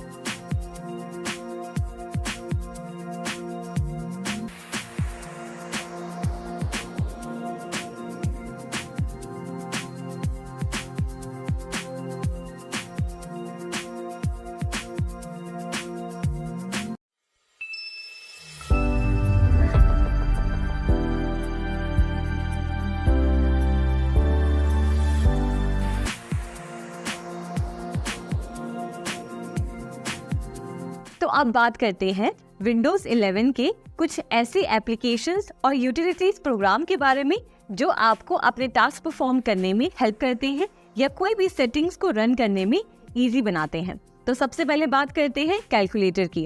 कैलकुलेटर के बारे में हम सब जानते हैं। अब देखते हैं कि आपकी विंडोज लैपटॉप या कंप्यूटर में कैलकुलेटर कैसा दिखता है। तो टास्क बार पे जब आप सर्च करेंगे कैलकुलेटर, तो देखिए कैलकुलेटर ऐप आप यहाँ से एक्सेस कर सकते हैं और इस एप्लीकेशन में आप हर तरह की कैलकुलेशंस कर सकते हैं। स्टैटिस्टिकल इक्वेशंस भी रन कर सकते हैं, साइंटिफिक कैलकुलेशंस भी कर सकते हैं। तो ये एक टूल है जो बहुत ही ज़्यादा हेल्पफुल है और आपके विंडोज़ लैपटॉप या कंप्यूटर में आता है। तो अब बात करते हैं मैथ इनपुट पैनल की। मैथ इनपुट पैनल एक ऐसा टूल है जिसके ज़रिए आप किसी भी डॉक्यूमेंट या अपने वर्ड डॉक्यूमेंट में इक्वेशंस को टाइप कर सकते हैं। फॉर एग्जाम्पल समझिए आपको कोई मैथमेटिकल इक्वेशन लिखना है, ठीक है। तो जब आप मैथ इनपुट पैनल ओपन करते हैं तो आपको ये फीचर मिलता है कि आप उस पर इक्वेशन माउस से पॉइंट करते हुए लिख सकते हैं और जो जो आप लिखते रहते हैं वो पीछे डॉक्यूमेंट में अपने आप टाइप होता रहता है, जिसकी वजह से नेचुरली आप बहुत ही आसान तरीके से कोई भी मैथमेटिकल इक्वेशन अपने डॉक्यूमेंट में टाइप कर सकते हैं। अब बात करते हैं स्निपिंग टूल की। जैसे आप अपने फ़ोन में या अपने फ़ोन में आप स्क्रीनशॉट लेते हैं, वैसे ही आप अपने लैपटॉप में भी या कंप्यूटर में भी स्क्रीनशॉट ले सकते हैं। अब देखते हैं कि ये टूल हम कैसे यूज़ कर सकते हैं। तो मैं आपको एक शॉर्टकट तरीका बता रही हूँ जिसके ज़रिए ये स्निपिंग टूल आपके लैपटॉप या आपके कंप्यूटर स्क्रीन पर ओपन हो जाएगा, जिसके लिए आप अपने डेस्कटॉप पे FN बटन दबाइए और साथ ही साथ F12 के नीचे देखिए प्रिंट स्क्रीन लिखा है, उसे भी प्रेस करिए। जैसे ही आप प्रेस करेंगे तो आपके स्क्रीन पे देखिए ये 4 ऑप्शंस आ जाएंगे। अब देखते हैं कि ये 4 ऑप्शंस क्या है। ये सबसे पहला ऑप्शन है रेक्टेंगुलर मोड, यानी कि जब आप स्क्रीनशॉट एक रेक्टेंगुलर शेप में लेना चाहते हैं, एक रेक्टेंगुलर मोड में लेना चाहते हैं, तब आप ये ऑप्शन सिलेक्ट कर सकते हैं। तो देखते हैं कि अगर हम इस ऑप्शन को सिलेक्ट करते हैं तो हम कैसे स्क्रीनशॉट ले सकते हैं। तो ये जो प्लस का आइकन है, आपको बस अपने माउस की मदद से इसे ड्रैग करना है और रेक्टेंगुलर शेप में आप अपने विंडो की स्क्रीनशॉट ले सकते हैं। देखिए, और जैसे ही मैं इसे रिलीज करूंगी, यहाँ पे ये स्क्रीनशॉट क्रिएट हो गया है। अब आप इसे शेयर करना चाहते हैं या समझिए आपको इसमें कुछ एडिटिंग करनी है, तो वो भी आप कर सकते हैं। आप ये 3 डॉट्स पे क्लिक करेंगे तो यहाँ पर ये जो स्क्रीनशॉट हमने लिया है वो ओपन हो जाएगा और इसमें आप कोई भी एडिटिंग कर सकते हैं। आप यहाँ पे मार्कर की मदद से कुछ लिख सकते हैं या फिर इरेजर की मदद से इसमें आप इसे रब कर सकते हैं। आप इसे क्रॉप भी कर सकते हैं अगर आप इसको छोटा करना चाहते हैं या इसे बढ़ाना चाहते हैं, जैसे आप अपने फ़ोन में करते हैं। एग्जैक्टली वही सब चीज़ें आप इसमें भी कर सकते हैं। और फिर आप समझिए इसमें कुछ पेंट करना चाहते हैं तो आप ये सारी टूल्स इस्तेमाल कर सकते हैं, जिसकी वजह से ये फीचर आपके लिए बहुत ज़्यादा यूज़फुल हो जाएगा उन केसेस में जहाँ पे आप इन स्क्रीनशॉट्स को खुद ही मैन्युअली कुछ भी एडिटिंग करना चाहते हैं। और यहाँ से आप कॉपी भी कर सकते हैं, यहाँ से आप स्क्रीनशॉट को सेव भी कर सकते हैं और प्लस आप यहाँ से इसे शेयर भी कर सकते हैं, किसी को भी मेल कर सकते हैं। तो ये सारे ऑप्शंस अवेलेबल हैं। अब चेक करते हैं स्निपिंग टूल का दूसरा तरीका, दूसरा फीचर जिसके ज़रिए हम स्क्रीनशॉट ले सकते हैं। तो हम वापस FN बटन और प्रिंट स्क्रीन प्रेस करेंगे और यहाँ पे ये स्निपिंग टूल ओपन हो गया है। सेकंड वाले ऑप्शन पे अगर आप क्लिक करेंगे फ्री फॉर्म मोड पे, तो देखिए आप क्या कर सकते हैं। आप जहाँ पे भी कर्सर को लेकर जाएंगे और जैसे भी मूव करेंगे वो पार्ट का स्क्रीनशॉट आप ले सकते हैं। आप समझिए मैंने ले लिया और फिर अगर मैं इसे रिलीज करती हूँ तो एग्जैक्टली जो पार्ट को मैंने सिलेक्ट किया था, जिस पार्ट पे कर्सर मूव हुआ था, बस उसी का स्क्रीनशॉट यहाँ पे नजर आ रहा है। उसी तरीके से आप देखिए, वापस मैं आपको दिखाती हूँ कि मैंने वापस FN और प्रिंट स्क्रीन प्रेस किया और यहाँ पे अब मैं अगर समझिए इस तरीके से इसे सिलेक्ट करते हुए ऐसे भी अगर जाती हूँ तो ये इतना पार्ट स्क्रीनशॉट हो जाएगा। देखिए, सिर्फ इतना पार्ट स्क्रीनशॉट के रूप में हमारे सामने कंप्यूटर ने बनाकर दे दिया है और इसमें हम वही सब चीज़ें कर सकते हैं, सेव, शेयर, एडिटिंग, सब कुछ। अब तीसरा जो तरीका है स्क्रीनशॉट लेने का, अब हम वो चेक करते हैं।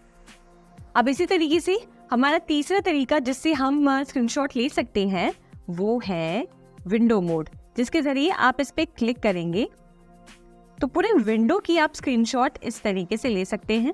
और वही जैसे हमने पहले 2 स्क्रीनशॉट्स में किया, इसे हम जिसे चाहे उसे शेयर कर सकते हैं और एडिटिंग कर सकते हैं। फिर चौथा तरीका जो है वो है जिसके ज़रिए आप पूरे स्क्रीन की स्क्रीनशॉट यहाँ पे ले सकते हैं और यहाँ से आप एडिटिंग कर सकते हैं, शेयर कर सकते हैं, सेव कर सकते हैं।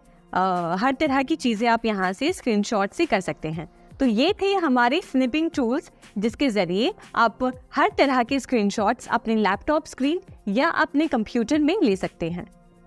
अब बात करते हैं विंडोज़ मोबिलिटी सेंटर की। विंडोज़ मोबिलिटी सेंटर एक ऐसा फीचर है जिसके ज़रिए आप अपने कंप्यूटर या लैपटॉप की ब्राइटनेस और उसकी वॉल्यूम एडजस्टमेंट और बैटरी चेक, ये सब चीज़ें एक ही जगह पे कर सकते हैं। तो चलिए देखते हैं वो कैसा दिखता है और कैसे हम ये सारी चीज़ें चेक कर सकते हैं। तो इसे एक्सेस करने के लिए हम स्टार्ट मेन्यू में जाकर सर्च करेंगे Windows mobility centre. Windows mobility centre, आप इसे ओपन करेंगे तो देखेंगे कि यहाँ पे कुछ ऐसी छोटी सी स्क्रीन आपके सामने डिस्प्ले होती है जिसमें आप यहाँ से डायरेक्टली ब्राइटनेस को एडजस्ट कर सकते हैं। देखिए, मैंने मेरे कंप्यूटर लैपटॉप स्क्रीन की ब्राइटनेस कम कर दी है और यहाँ से मैं बढ़ा भी सकती हूँ। यहाँ से मैं वॉल्यूम एडजस्टमेंट्स कर सकती हूँ। यहाँ से मैंने म्यूट कर दिया या वॉल्यूम को इंक्रीज कर दिया, वो हम कर सकते हैं। फिर यहाँ से हम हमारी बैटरी स्टेटस चेक कर सकते हैं कि जिसमें ये बता रहा है कि 16 मिनट्स टू फुल चार्ज, मतलब मेरे लैपटॉप को फुल चार्ज होने में अभी 16 मिनट और लगेंगे। तो ये स्टेटस आप यहाँ से चेक कर सकते हैं। फिर यहाँ से आप कोई और एक्सटर्नल डिस्प्ले कनेक्ट कर सकते हैं। तो यहाँ से डिस्प्ले कनेक्ट करने के लिए आप कनेक्ट डिस्प्ले पे क्लिक करेंगे तो देखिए यहाँ से सारे प्रोजेक्टर्स के ऑप्शन आ गए, जहाँ पे पीसी स्क्रीन ओनली या फिर आपको अपने स्क्रीन को डुप्लीकेट करना है तो ये ऑप्शंस आप यहाँ से एक्सेस कर सकते हैं। वापस आते हैं हम हमारे विंडोज मोबिलिटी सेंटर में, तो यहाँ से आप डिस्प्लेस कनेक्ट कर सकते हैं और यहाँ सिंक के ऑप्शन से आप बाकी फाइल्स को भी सिंक कर सकते हैं। तो ये है विंडोज मोबिलिटी सेंटर, जिसके ज़रिए आप एक ही जगह पे ये सारी सेटिंग्स चेंज कर सकते हैं और चेक कर सकते हैं। अब बात करते हैं पेंट एप्लीकेशन की। आपके विंडोज़ लैपटॉप या विंडोज़ कंप्यूटर में भी एक पेंट एप्लीकेशन होता है जिसमें जाकर आप कुछ भी डिजिटली पेंट कर सकते हैं। तो आइए देखते हैं कि ये एप्लीकेशन अगर आखिर कैसा दिखता है और कैसे आप इसमें पेंट कर सकते हैं। तो यहाँ सर्च बार में मैं जाकर सर्च कर रही हूँ। तो यहाँ पर सर्च पे जाके हम सर्च करेंगे पेंट और देखिए ये पेंट ऐप यहाँ पे है। हम इसे ओपन करेंगे तो आप देखेंगे कि यहाँ पर काफ़ी सारे टूल्स हैं जिसके ज़रिए आप पेंट कर सकते हैं। समझिए मैंने ये पेंसिल चूज़ कर लिया। अब पेंसिल से मैं चाहूँ तो स्क्रीन पर कुछ भी पेंट कर सकती हूँ। यहाँ से बाकी टूल्स सिलेक्ट कर सकती हूँ जिसमें कलर फील कर सकती हूँ। यहाँ से समझिए मैंने ऑरेंज कलर सिलेक्ट कर लिया तो यहाँ से ये ऑरेंज पेंट हो गया। फिर यहाँ से इरेज भी कर सकते हैं, तो यहाँ से हमने इससे जो है इरेज कर दिया। और इस तरीके से आप अपने लैपटॉप या अपने विंडोज़ कंप्यूटर में डिजिटली पेंट कर सकते हैं जैसे कि आप पेपर पे करते हैं। आइए अब जानते हैं सिस्टम टूल्स के बारे में। सिस्टम टूल्स एक ऐसा माध्यम है जिसके ज़रिए आप अपने कंप्यूटर सिस्टम में जो भी अननेसेसरी फाइल्स हैं, यानी कि जो फाइल्स आप यूज़ नहीं करते हैं और बिना बात के वो आपके सिस्टम का स्टोरेज यूज़ कर रहे हैं, उन फाइल्स को आप डिलीट कर सकते हैं। इसके लिए आप दो सिस्टम टूल्स का इस्तेमाल कर सकते हैं। सबसे पहले तो डिस्क फ्रेगमेंटर और उसके बाद डिस्क क्लीनअप टूल। ये दोनों टूल्स का काम क्या है कि सबसे पहले डिस्क क्लीनअप टूल क्या करता है, आपके सिस्टम में फाइल्स को खोजता है जो अननेसेसरी है। कई बार ऐसा होता है कि जब आप बहुत समय से अपना सिस्टम यूज़ कर रहे हैं और उसी वक्त कई सारी ऐसी अननेसेसरी फाइल्स या कैश फाइल्स आपके सिस्टम में मौजूद होती हैं जो आपको पता नहीं होती हैं, पर वो आपके सिस्टम का स्पेस यूज़ कर रही होती हैं। तो ये डिस्क क्लीनअप टूल क्या करता है, उन फाइल्स को सबसे पहले तो खोजता है, उन फाइल्स को ढूंढने के बाद उन्हें डिलीट करता है। और उसके बाद अगर हम डिस्क फ्रेगमेंटर की बात करें तो ये उन फाइल्स को रीअरेंज करता है जो हार्ड डिस्क में कहीं ना कहीं जो है स्कैटर्ड हो गए हैं। जैसे फॉर एग्जांपल आप अपने सिस्टम में जब कई बार फाइल्स को सेव करते हैं, स्टोर करते हैं और डिलीट करते हैं, तो कई बार क्या होता है, कोई एक सिंगल फाइल होती है वो डिस्क में स्कैटर्ड हो जाती है। तो डिस्क फ्रेगमेंटर उन फाइल्स को एक साथ लाता है, अच्छे से रीअरेंज करता है, जिससे कि आप जब भी डिस्क को यूज़ करते हैं, उसका एक्सेस आप जब चाहते हैं तो वो ईजिली ओपन होता है और क्विक होता है और सिस्टम की परफॉर्मेंस इम्प्रूव होती है। तो इस तरीके से आप सिस्टम टूल्स का इस्तेमाल कर सकते हैं जब आप अपने सिस्टम में से अननेसेसरी फाइल्स को डिलीट या रीअरेंज करना चाहते हैं।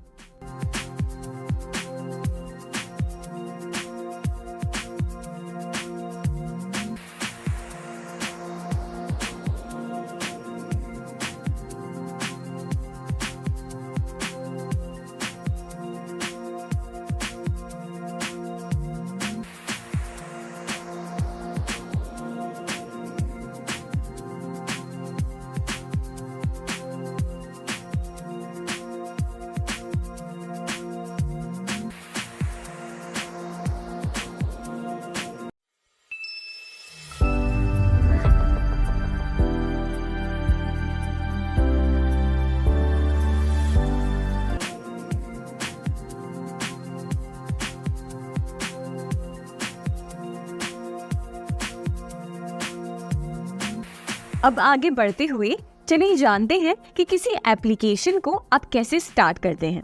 तो जब हम अपनी स्क्रीन पे आते हैं तो आप देखते हैं कि सारे फोल्डर्स के आइकन बने हुए हैं और हम जानते हैं कि किसी भी एप्लीकेशन को ओपन करने के लिए आपको उस पर डबल क्लिक करना होता है। फॉर एग्जाम्पल आप स्क्रीन पर देखिए तो आप देखेंगे, समझिए मुझे ये वाली एप्लीकेशन ओपन करनी है, तो मैं जब इस पर डबल क्लिक करूंगी तो ये एप्लीकेशन या ये साइट ओपन हो जाएगी। वैसे ही हम कुछ ऐसे एप्लीकेशंस और यूटिलिटीज की बात करते हैं जिसके जरिए हम हमारे कंप्यूटर में और भी टास्क परफॉर्म कर सकते हैं। तो सबसे पहला है वर्डपैड। वर्डपैड से आप क्या समझ रहे हैं? वर्डपैड एक ऐसा टूल है जिस पर आप टाइपिंग कर सकते हैं या कोई भी डॉक्यूमेंट प्रिपेयर कर सकते हैं। तो वर्डपैड खोलने के लिए आपके पास दो ऑप्शंस हैं।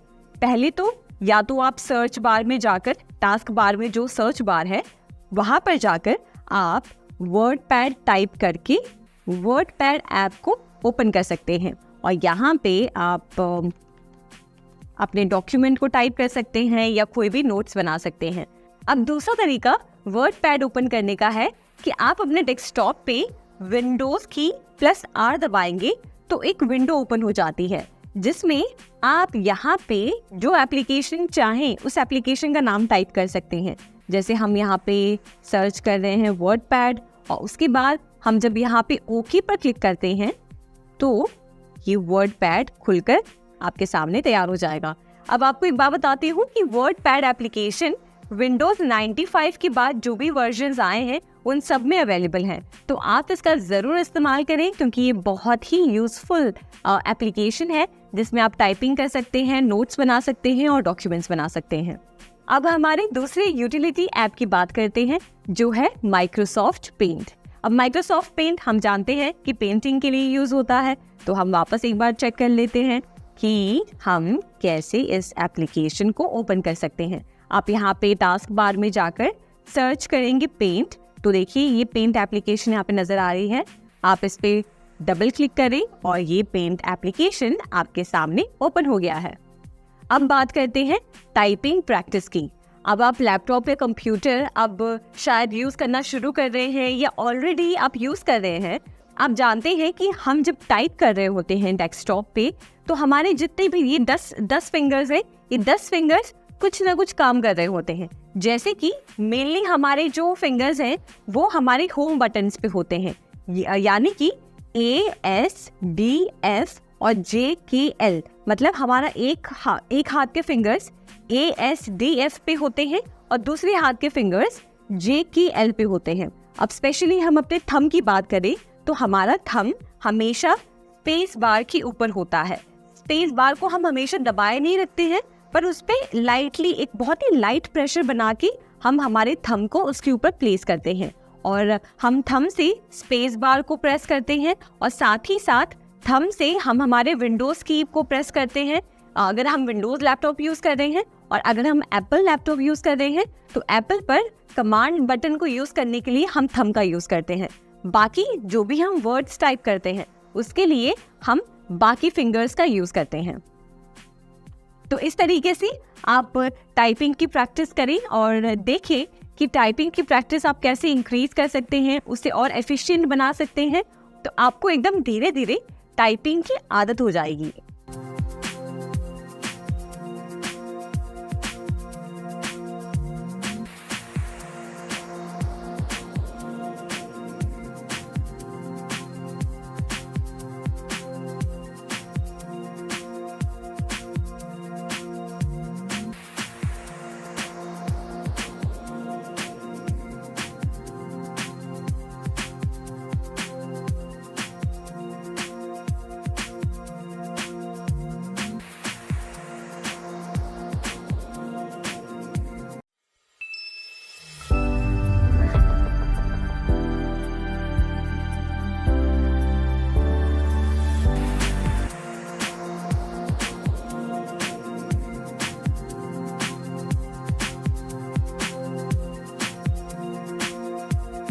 चलिए अब आगे बढ़ते हुए हम जानते हैं फाइल एक्सप्लोरर के बारे में।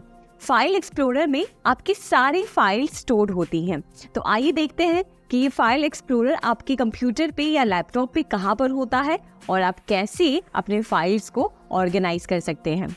तो इसी के साथ हम स्क्रीन पर आ गए हैं और स्क्रीन पर हम सबसे पहले जाएंगे दिस पीसी में। दिस पीसी आइकन आपको आपके डेस्कटॉप पर दिख रहा होगा, आप इस पर डबल क्लिक करें और जैसे ही आप डबल क्लिक करेंगे तो आपका ये जो स्क्रीन, ये जो विंडो आपको नजर आ रही है, इसी को हम कहते हैं फाइल एक्सप्लोरर।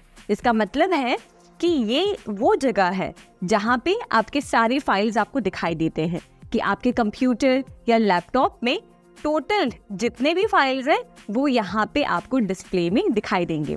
तो यहाँ पर अगर आप मेरी फाइल एक्सप्लोरर में चेक करेंगे तो यहाँ पे देखिए इतने सारे जो फोल्डर्स हैं वो मैंने बना रखे हैं।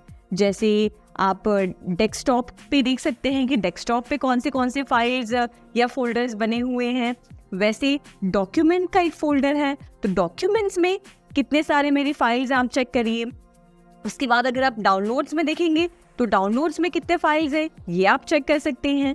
उसके बाद आप पिक्चर्स में जाएंगे तो पिक्चर्स में आपको अलग अलग ये जो फोल्डर्स दिख रहे हैं ये भी मतलब ये भी एक तरह के फोल्डर्स हैं।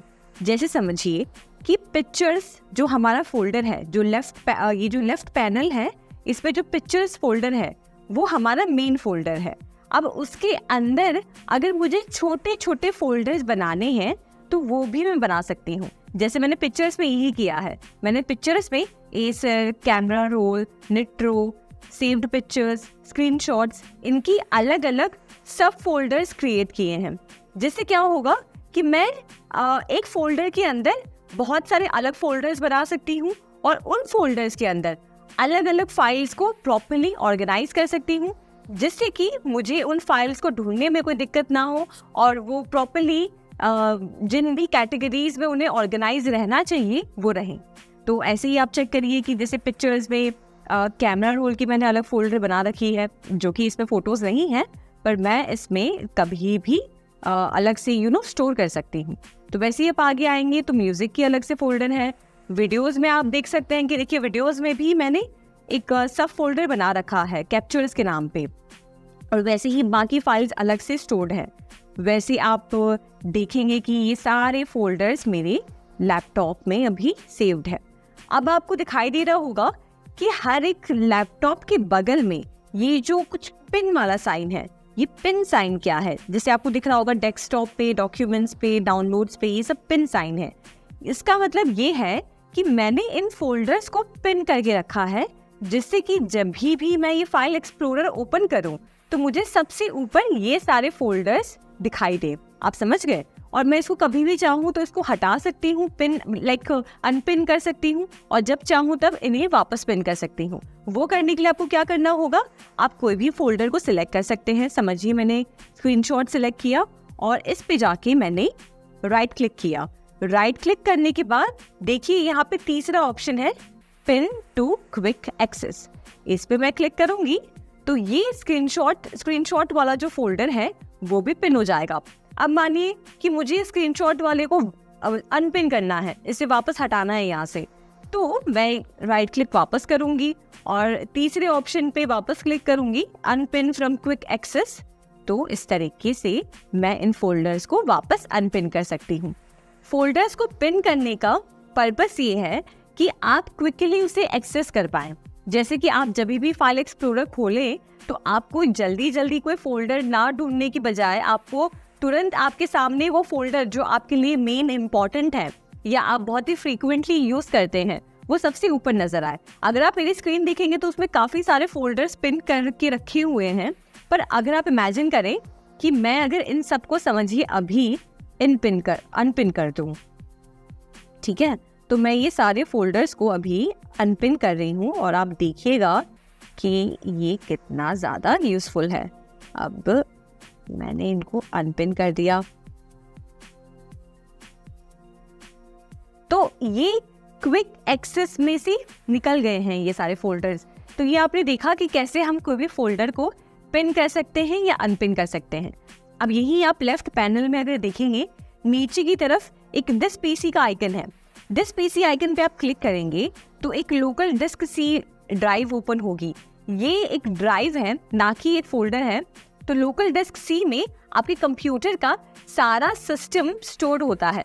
जैसे कि हम जानते हैं कि किसी लैपटॉप या कंप्यूटर को रन करने के लिए एक ऑपरेटिंग सिस्टम की ज़रूरत होती है। जैसे कि मैं अभी एक विंडोज़ लैपटॉप पे हूँ, तो विंडोज़ लैपटॉप किस ऑपरेटिंग सिस्टम पे रन कर रहा है? विंडोज़ पे कर रहा है, राइट? तो विंडोज़ का जो सिस्टम है वो इसी ड्राइव में स्टोर्ड है। तो इस तरीके से आप देख सकते हैं कि दिस पीसी में जो भी ड्राइव्स हैं या जो आपने एक्सटर्नल डिवाइसेस अपने लैपटॉप या कंप्यूटर से कनेक्ट की हैं, वो आपको यहाँ दिस पीसी में नज़र आएगी। अभी मेरे पास कोई ड्राइव है नहीं जो मैं आपको दिखा सकती हूँ, पर अगर आप चेक करिएगा, अगर आप कोई भी ड्राइव अगर इंसर्ट करेंगे अपने लैपटॉप में, तो दिस पीसी में आपको वो ड्राइव की इंफॉर्मेशन दिखाई देगी। अब आगे बढ़ते हुए हम देखते हैं कि आप अपने फाइल्स को या फोल्डर्स को कैसे प्रॉपर्ली ऑर्गेनाइज कर सकते हैं, रीनेम कर सकते हैं और कैसे किस तरीके से इजीली यूज़ कर सकते हैं। तो हम शुरू करते हैं कोई एक फोल्डर सिलेक्ट करते हुए। मान लीजिए मुझे वीडियोस में कुछ चेंजेस करने हैं, ठीक है। अब वीडियोस में मेरा मैंने जो सब फोल्डर बना रखा है कैप्चर्स के नाम पे, अब मानिए मुझे कैप्चर्स को कोई और नाम देना है, मुझे इसे रीनेम करना है, तो मैं कैसे कर सकती हूँ? मैं इस फाइल पे इस फोल्डर को सिलेक्ट करूंगी और राइट क्लिक करूंगी। राइट क्लिक करने पे आपको ऊपर ऐसा कुछ सिंबल दिखाई देगा जिसमें रीनेम लिखा होगा। अगर आप उस पर जाकर अपने कर्सर को टच करेंगे तो उसमें रीनेम लिखा हुआ आएगा। रीनेम पर आप क्लिक करेंगे तो देखिए ये कैप्चर्स जो है ये अब एडिटेबल फॉर्म में हो गया है। तो आप इसे बैकस्पेस करके कीबोर्ड पर टाइप करके किसी और फाइल से इसे रीनेम कर सकते हैं और एंटर दबा के ये उस फाइल से रीनेम हो जाएगा, यानी कि उस फाइल से सेव हो जाएगा। तो इतने आसान तरीके से आप किसी भी फाइल को या किसी भी फोल्डर को रीनेम कर सकते हैं। मान लीजिए मुझे इसी फाइल को रीनेम करना है, तो मैंने इसे क्लिक किया, इसे सिलेक्ट किया, रीनेम किया और A3 दबाकर एंटर दबाकर ये फाइल A3 के नाम से रीनेम हो गया है। तो ये था तरीका कि कैसे आप किसी फाइल या किसी भी फोल्डर को रीनेम कर सकते हैं। अब देखते हैं कि कैसे आप किसी फाइल को दूसरे फोल्डर में कॉपी कर सकते हैं। तो आइए वो देखते हैं। मान लीजिए मुझे इसमें से ये जो V फाइल है, ये जो V फोल्डर मैंने बना रखा है, इसे मुझे किसी और फोल्डर में कॉपी करना है। मान लीजिए मुझे इसे करना है म्यूजिक में, तो मैं कैसे कर सकती हूँ? तो मैं इस पर सिलेक्ट करूँगी, अपने कर्सर को ले जाकर इस पर क्लिक करूँगी, राइट क्लिक वापस करूँगी और यहाँ पे ऊपर आपको कॉपी का ऑप्शन मिलेगा। आप जब कॉपी को क्लिक करेंगे और आप जहाँ पे भी इसे पेस्ट करना चाहते हैं, यानी कि आप जहाँ पे भी इस फाइल को कॉपी करना चाहते हैं, इसका एक डुप्लीकेट बनाना चाहते हैं, वो फोल्डर को आप खोलेंगे और वहाँ जाकर राइट क्लिक करके ये पेस्ट जो ऑप्शन है उसे क्लिक करेंगे और ये फोल्डर या वो फाइल यहाँ पे आप देखें कि वो पेस्ट हो गई है। तो इतने आसान तरीके से आप किसी भी फाइल को या किसी भी फोल्डर को कॉपी कर सकते हैं और किसी दूसरी जगह पे, किसी दूसरे लोकेशन पे ले जाके पेस्ट कर सकते हैं। अब आपको बता दूं कि ये तो हमने किया मैन्युअली, कि जाके हमने ऑप्शन सिलेक्ट किए और फिर जाके हमने कॉपी या पेस्ट किया। इसका दूसरा तरीका ये भी है कि आप किसी भी फाइल को सिलेक्ट करके Ctrl+C प्रेस करेंगे और फिर उसी को जाके किसी और फोल्डर में जाके अगर Ctrl+V प्रेस कर देंगे तो वो फाइल वहाँ पे पेस्ट ऑटोमेटिकली हो जाएगी। तो ये कॉपी और पेस्ट करने का एक शॉर्टकट था कि कॉपी आप कैसे कर सकते हैं Ctrl+C दबाकर और पेस्ट आप कैसे कर सकते हैं Ctrl+V दबाकर। तो ये था कॉपी और पेस्ट करने का तरीका। हमने देखा रीनेम करने का तरीका। अब हम देखते हैं कि कैसे आप किसी फाइल की लोकेशन जान सकते हैं। हम वापस आते हैं हमारे वीडियोस वाली फाइल में और मान लीजिए कि मुझे इस फाइल, ये जो फोल्डर है, इसकी लोकेशन जाननी है कि ये कहाँ पे स्टोर्ड है। तो मैं इस पे राइट क्लिक करके अगर प्रॉपर्टीज पे आती हूँ तो प्रॉपर्टीज में आप देखेंगे कि इस फाइल की लोकेशन यहाँ से आप देख सकते हैं कि देखिए ये C ड्राइव में स्टोर्ड है और ये सारी इंफॉर्मेशन फोल्डर के नाम के साथ यहाँ पे दी गई है। तो ये था कि कैसे आप किसी भी फाइल की लोकेशन जान सकते हैं। अब एक और यूजफुल फीचर आप यूज कर सकते हैं जो कि है कि आप अपने फाइल्स को, जो भी आप फाइल्स विंडो में देख रहे हैं, उन्हें प्रॉपर्ली ऑर्गेनाइज तरीके से देख सकते हैं। जैसे कि कैसे, अगर आप स्क्रीन पर आएंगे और स्क्रीन पर देखेंगे तो मेरी जो फोल्डर ओपन है वीडियोस वाली, तो इसमें काफ़ी ज़्यादा मुझे फाइल्स ना बहुत ही ज़्यादा सिस्टमैटिकली नज़र नहीं आ रही है, मतलब दिक्कत हो रही है देखने में। तो मैं क्या कर सकती हूँ, मैं यहाँ पर एक टूल इस्तेमाल कर सकती हूँ जिसके ज़रिए ये सारे फोल्डर्स की साइज़ बड़ी हो जाएंगी। तो अगर आप यहाँ पे ऊपर आएंगे और व्यू वाले ऑप्शन पे क्लिक करेंगे तो देखिए आपको मल्टीपल ऑप्शंस यहाँ पे मिलते हैं, जैसे कि extra large icons, small icons, medium icons, और लिस्ट के रूप में अपने फोल्डर्स को देखना, डिटेल्स के रूप में अपने फोल्डर्स को देखना। तो आइए देखते हैं कि एक्चुअली ये काम कैसे करता है। मान लीजिए मैंने एक्स्ट्रा लार्ज आइकन्स पे क्लिक किया, ठीक है। तो एक्स्ट्रा लार्ज आइकन्स पे क्लिक करते ही ये सारे फोल्डर्स, ये सारे फाइल्स अब साइज में बड़े हो गए हैं, जिससे कि मुझे इन्हें देखने में आसानी होगी। वैसे ही आप एक्स्ट्रा लार्ज से लार्ज कर सकते हैं, उसी तरीके से आप मीडियम कर सकते हैं, और उसी तरीके से आप स्मॉल आइकन्स भी सिलेक्ट कर सकते हैं, जिसकी वजह से आपको फाइल्स काफ़ी छोटी छोटी नज़र आती हैं, जिससे कि आप एक ही स्क्रीन पे सारे फाइल, सारे फोल्डर्स एक साथ कंप्रेस तरीके से देख सकते हैं। अब वहीं हम व्यू में आगे जाएंगे तो यहाँ पे आप देखेंगे कि लिस्ट का ऑप्शन है। अब हमने साइजेस की बात की, अब हम लिस्ट के हिसाब से भी इन फाइल्स को अरेंज कर सकते हैं। कैसे कर सकते हैं, लिस्ट पे अगर आप क्लिक करेंगे तो देखिए ये लिस्ट के हिसाब से ये फाइल्स ऑर्गेनाइज हो गई हैं। अगर आप डिटेल्स पे करेंगे तो डिटेल्स के हिसाब से एक एक करके सारी फाइल्स ऑर्गेनाइज हो गई हैं। वैसे ही आप कंटेंट के हिसाब से ऐसे इस तरीके से फाइल ऑर्गेनाइज कर सकते हैं, और नेविगेशन भी उसका चेंज कर सकते हैं। देखिए इस तरीके से कॉम्पैक्ट व्यू कर सकते हैं, और भी कई सारे ऑप्शंस हैं।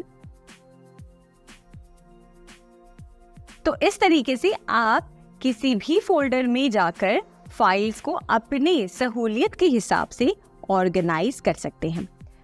अब चलिए देखते हैं कि अगर आप किसी फोल्डर को या किसी फाइल को हाइड करना चाहते हैं, उसे हिडन फोल्डर में डालना चाहते हैं, तो वो आप कैसे कर सकते हैं। तो कई बार ऐसा होता है ना कि हम अपना लैपटॉप किसी को कुछ समय के लिए यूज़ करने के लिए दे रहे हैं, और हमारे पास लैपटॉप में कोई पर्सनल इंफॉर्मेशन है, या कोई ऐसा डॉक्यूमेंट है, या कोई ऐसा फाइल या फोल्डर है जो बहुत ज़्यादा इम्पॉर्टेंट है, और आप चाहते हैं कि कोई भी उसे एक्सेस ना कर पाए, यूज़ ना कर पाए, या वो इन्फॉर्मेशन लीक ना हो जाए। तो उसके लिए आप टेम्पररी या फिर परमानेंटली भी उन फाइल्स या फोल्डर्स को हाइड कर सकते हैं। अब वो कैसे करते हैं, उसके लिए आइए स्क्रीन पे देखते हैं। तो समझिए डेस्कटॉप पे ये सारे जो फोल्डर्स हैं मैंने बना रखे हैं। अब इसमें से समझिए ये जो न्यू फोल्डर 4 है, इसे मुझे हाइड करना है। तो इसके लिए मैं राइट क्लिक करूंगी फोल्डर पर, और उसके बाद प्रॉपर्टीज में जाऊंगी। प्रॉपर्टीज में जाने के बाद आपको एट्रीब्यूट्स में ये हिडन वाला ऑप्शन मिलेगा। आप जब हिडन वाला ऑप्शन सिलेक्ट करेंगे, यानी कि उस पर क्लिक करेंगे, तो वो ऑप्शन सिलेक्ट हो जाएगा, और उसके बाद आप ओके दबाएंगे, और फिर उसके बाद ये पूछ रहा है कि apply changes to this folder, subfolders and files, यानी कि आप इस फोल्डर से रिलेटेड जो भी सब फोल्डर्स बने हैं उन सब पे ये चेंजेस करना चाहते हैं। तो हाँ जी, मैं करना चाहती हूँ, इसलिए मैं ओके पे क्लिक करूंगी। और अब आप देखेंगे कि डेस्कटॉप से मेरी जो न्यू फोल्डर 4 वाली फाइल जो मुझे हाइड करनी थी वो हट गई है, वो अब किसी को दिखेगी नहीं। और मानिए अब लैपटॉप मेरे पास वापस आ गया है, और मैं वापस मेरे जो हिडन फोल्डर्स हैं उसे देखना चाहती हूँ। तो उसके लिए मैं क्या कर सकती हूँ, मैं यहाँ पर जो टूल दिया है व्यू ऑप्शन का, मैं व्यू पे क्लिक करूंगी। उसके बाद हम जाएंगे शो पर, और शो पर जाकर हम हिडन आइटम्स पर क्लिक करेंगे, जिससे कि हमने जो फाइल्स हाइड की हैं वो हमें अब व्यू हो रही हैं। देखिए न्यू फोल्डर 4 के नाम से जो फाइल हमने अभी हाइड की थी वो दिखाई दे रही है। तो ये था तरीका कि कैसे आप किसी भी फोल्डर को या किसी भी फाइल को टेम्पररी और या फिर परमानेंटली उसे हाइड कर सकते हैं। अब आगे बढ़ते हैं और जो टूल्स यहाँ पे फाइल एक्सप्लोरर पे हमारे लिए अवेलेबल हैं उसे चेक करते हैं। तो यहाँ पे आप टूल्स में देखेंगे कि ये जो 3 डॉट्स है इस पर आप क्लिक करेंगे तो देखिए बहुत सारे ऑप्शंस आ रहे हैं कि आप किसी भी फोल्डर को क्विक एक्सेस पे पिन कर सकते हैं या फिर उन सभी फोल्डर्स को सिलेक्ट कर सकते हैं। तो यहाँ पे सिलेक्ट ऑल ऑप्शन से देखिए ये सारे फोल्डर्स सिलेक्ट हो गए, तो आप इजीली यहाँ से कॉपी कर सकते हैं या इनको डिलीट कर सकते हैं। फिर आप वापस थ्री डॉट्स वगैरह में जाएं तो आप देखें आप पाथ को कॉपी कर सकते हैं। फिर हमने सिलेक्ट ऑल किया है तो यहाँ से हम सिलेक्ट नन कर देते हैं और उसके बाद आप प्रॉपर्टीज़ में जाके इन फोल्डर्स की क्या मतलब लोकेशन है और क्या इन्फॉर्मेशन है वो सब देख सकते हैं। और प्लस आप एक्स्ट्रा जो भी इंफॉर्मेशन आप चाहते हैं, जनरल इंफॉर्मेशन, ये सारी इंफॉर्मेशन यहाँ से एक्सेस कर सकते हैं। अब चलिए देखते हैं कि मानिए कि आपको ये सारे फोल्डर्स को एक फोल्डर में ट्रांसफ़र करना है, यानी कि मेरे डेस्कटॉप पे आप देखेंगे तो ये अमेज़ॉन टेस्टिंग, HP ओमेन और ये सब अलग अलग फोल्डर्स और फाइल्स बने हुए हैं। अब मैं इन सभी फोल्डर्स को, इन सभी फाइल्स को 2 फोल्डर्स में डिवाइड करना चाहती हूँ, यानी कि 2 फोल्डर्स में स्टोर करना चाहती हूँ। तो वो मैं कैसे कर सकती हूँ? मैं क्या कर सकती हूँ कि मैं यहाँ पे जाके न्यू पे क्लिक करके एक नया फोल्डर क्रिएट कर सकती हूँ। फोल्डर को मैंने नाम दिया यहाँ से, समझिए फोल्डर 1, ठीक है। अब मैंने ये फोल्डर 1 क्रिएट कर दिया, एंटर दबा दिया तो एक फोल्डर 1 नाम से फोल्डर क्रिएट हो गया है डेस्कटॉप पे। वैसे ही मैं फोल्डर 2 क्रिएट करना चाहती हूँ तो मैं वापस जाऊंगी न्यू वाले ऑप्शन पे, यहाँ पे फोल्डर के ऑप्शन पे जाऊंगी और यहाँ पे टाइप करूंगी फोल्डर 2। इस तरीके से फोल्डर 2 भी क्रिएट हो गया। अब मैं डेस्कटॉप पे जितने भी ये फाइल्स हैं इन सबको इन दोनों फोल्डर्स में अलग अलग तरीके से स्टोर करना चाहती हूँ। तो मैं कैसे कर सकती हूँ? मैंने समझो ये सारी फोल्डर्स को जो है सिलेक्ट किया, उसके बाद Ctrl+C दबाकर कॉपी कर दिया और यहाँ पे फोल्डर 1 को ओपन करके Ctrl+V दबाकर यहाँ पे सारे फोल्डर्स आप देखिए पेस्ट हो रहे हैं। मतलब जो भी फोल्डर्स और फाइल्स अलग अलग ऐसे क्लटर्ड थे, प्रॉपर्ली ऑर्गेनाइज नहीं थे, मैंने इन सभी को 2 फोल्डर्स में डिवाइड कर दिया है। अभी तो हम पहले फोल्डर पे कर रहे हैं, फिर हम अभी कुछ देर बाद जब ये हो जाए उसके बाद हम सेकंड फोल्डर पे जाएंगे। तो देखिए ये सारी जो भी फाइल्स हैं वो फोल्डर 1 में कॉपी हो चुकी हैं। वैसे ही अगर आप इसमें आएंगे फोल्डर नंबर 2 पे आएंगे तो फोल्डर नंबर 2 के लिए समझिए मुझे इन सभी फाइल्स को कॉपी करना है। मतलब मैं इन सभी फाइल्स का वो बनाना चाहती हूँ, इन सबको इसमें फोल्डर 2 में स्टोर करना चाहती हूँ। तो Ctrl+C दबाकर हम फोल्डर 2 में जाकर इन्हें पेस्ट कर सकते हैं Ctrl+V दबाकर। तो वैसे ही आप जितना चाहे उतने फाइल्स को या जितने चाहे उतने फोल्डर्स को अलग अलग फोल्डर्स क्रिएट करके उन्हें प्रॉपर्ली ऑर्गेनाइज कर सकते हैं। मैंने तो अभी बस कॉपी किया था, इस वजह से आपको ये फोल्डर्स और अलग से दिख रहे हैं। अगर मैंने इन्हें कट किया होता, कट करके अगर पेस्ट किया होता तो ये सारे फोल्डर्स 2 में ऑर्गेनाइज हो गए होते। अब वो भी कैसे कर सकते हैं आपको मैं दिखाती हूँ। जैसे समझिए कि मैंने जो है ये फोल्डर्स को सिलेक्ट करके राइट क्लिक करके भी आप इन्हें यहाँ से कट ऑप्शन पे क्लिक करेंगे, ठीक है। और कट ऑप्शन पे क्लिक करके आप जब फोल्डर 1 पे जाते हैं और यहाँ आकर जब आप पेस्ट करते हैं तो ये सारे फोल्डर्स डेस्कटॉप पे से कट होके इस एक फोल्डर में पेस्ट हो गए हैं। अब आप बैक जाइए तो देखिए कि जो एक्स्ट्रा फोल्डर्स यहाँ वहाँ थे वो सब एक जगह आ गए हैं। वैसे ही ये जो बाकी बचे कुछ जो फोल्डर्स हैं इनको भी मैं फोल्डर 2 में करना चाहती हूँ। तो वो मैं कैसे कर सकती हूँ? अब मैं ये बाकी जो फाइल्स हैं, ये बाकी जो फोल्डर्स बने हैं, इनको अब फोल्डर 2 में ले जाना चाहती हूँ। तो उसके लिए मैं क्या करूँगी? मैं एक फाइल को सिलेक्ट करूँगी और फिर कंट्रोल दबाते मैं सारे फोल्डर्स को एक साथ ऐसे करके सिलेक्ट करती रहूँगी। देखिए इस तरीके से, ठीक है। अब ये सारे सिलेक्ट हो गई। मैंने राइट क्लिक किया, कट ऑप्शन को क्लिक किया और फोल्डर 2 में जाकर मैं यहाँ पर Ctrl+V दबाकर इन सारे फोल्डर्स को यहाँ पे मैंने पेस्ट कर दिया है। अब आप बैक जाके देखेंगे तो डेस्कटॉप में सिर्फ 2 ही फोल्डर्स हैं, फोल्डर 1 और फोल्डर 2। और ऐसे क्या हुआ है कि मैंने जो भी सारे अलग अलग फोल्डर्स यहाँ वहाँ बिखरे पड़े थे उन सबको 2 में बहुत ही अच्छी तरीके से ऑर्गेनाइज कर दिया है, जिसकी वजह से मेरा जो डेस्कटॉप है काफ़ी ज़्यादा क्लीन दिखेगा और मैं मेरे सारे फाइल्स को और फोल्डर्स को काफ़ी आसानी से एक्सेस कर सकती हूँ। अब आप डेस्कटॉप पे आके देखेंगे तो जो अलग अलग फोल्डर्स, अलग अलग फाइल्स बिखरे पड़े थे वो 2 फोल्डर्स में आ गए हैं, फोल्डर 1 और फोल्डर 2 में। और बाकी जो फोल्डर्स और फाइल्स आपको दिख रहे हैं, जैसे माइक्रोसॉफ्ट एज और ये सब बाकी एप्लीकेशंस आपको दिख रहे हैं, ये मैं इनको अलग रखना चाहती हूँ, इसलिए ये अलग है। तो अब बढ़ते हैं यहाँ पे जो रिसाइकल बिन दिख रहा है। अभी रिसाइकल बिन क्या है? रिसाइकल बिन एक ऐसी जगह है, ये एक ऐसा एप्लीकेशन है जो आपकी डिलीटेड फाइल्स को टेम्पररी स्टोर करता है।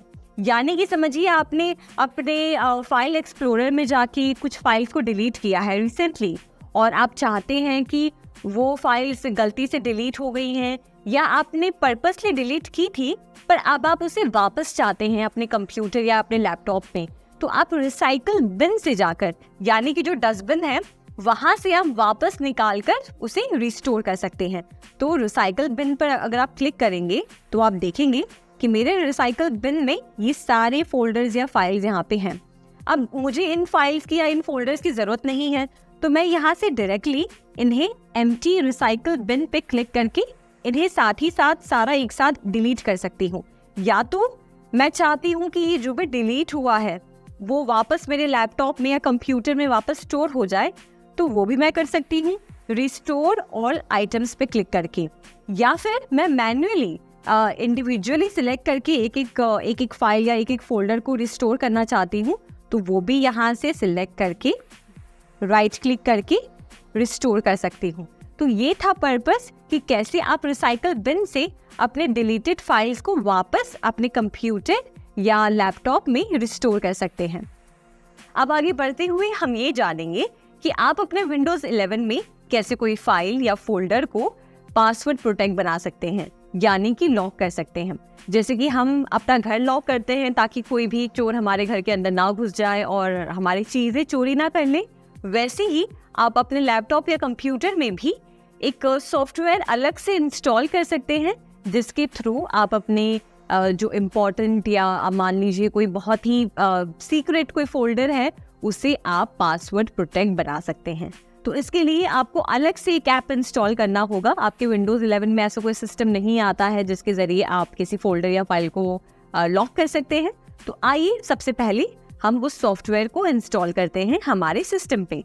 तो हम जाएंगे गूगल क्रोम पर और यहाँ पर हम सर्च करेंगे लॉक फोल्डर वर्जन 7.9.0। एंटर दबा दें और यहाँ पे देखिए folder lock for an Windows आ गया है। और यहाँ से आपको सबसे पहले इसे डाउनलोड करना होगा। तो हम यहाँ से डाउनलोड करते हैं और ये डाउनलोड हो रहा है।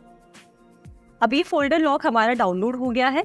चलिए अब इसे हमारे कंप्यूटर में सेटअप किया जाए।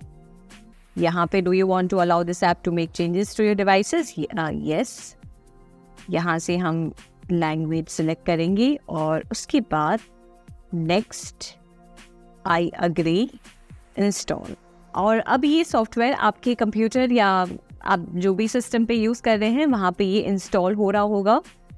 आपको बस कुछ देर वेट करना है और उसके बाद ये सॉफ्टवेयर हमारे सिस्टम पे इंस्टॉल हो जाएगा। और ये हमारे सिस्टम पे इंस्टॉल हो गया है। आप बस फिनिश पे क्लिक करें और बस इसके बाद ये सॉफ्टवेयर देखिए आपके सिस्टम में ओपन हो गया है। अब आप इसको बैक हो जाएं और उसके बाद आपको इसके लिए एक पासवर्ड एंटर करना है, यानी कि वो पासवर्ड जिससे आप अपने फाइल्स को प्रोटेक्ट करना चाहते हैं। तो सबसे पहले आप 6 डिजिट का कोई भी पासवर्ड यहाँ बना लें, ओके पर क्लिक करें एंड दैट्स इट।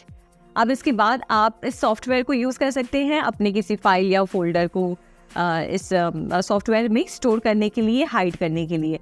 अब मैं आपको करके दिखाती हूँ एक फ़ोल्डर। मान लीजिए मैं इस फोल्डर में यहाँ पर आइटम्स ऐड करना चाहती हूँ, तो यहाँ पर मैं क्लिक करूँगी और ऐड फाइल के ऑप्शन है, ऐड फोल्डर के ऑप्शन है।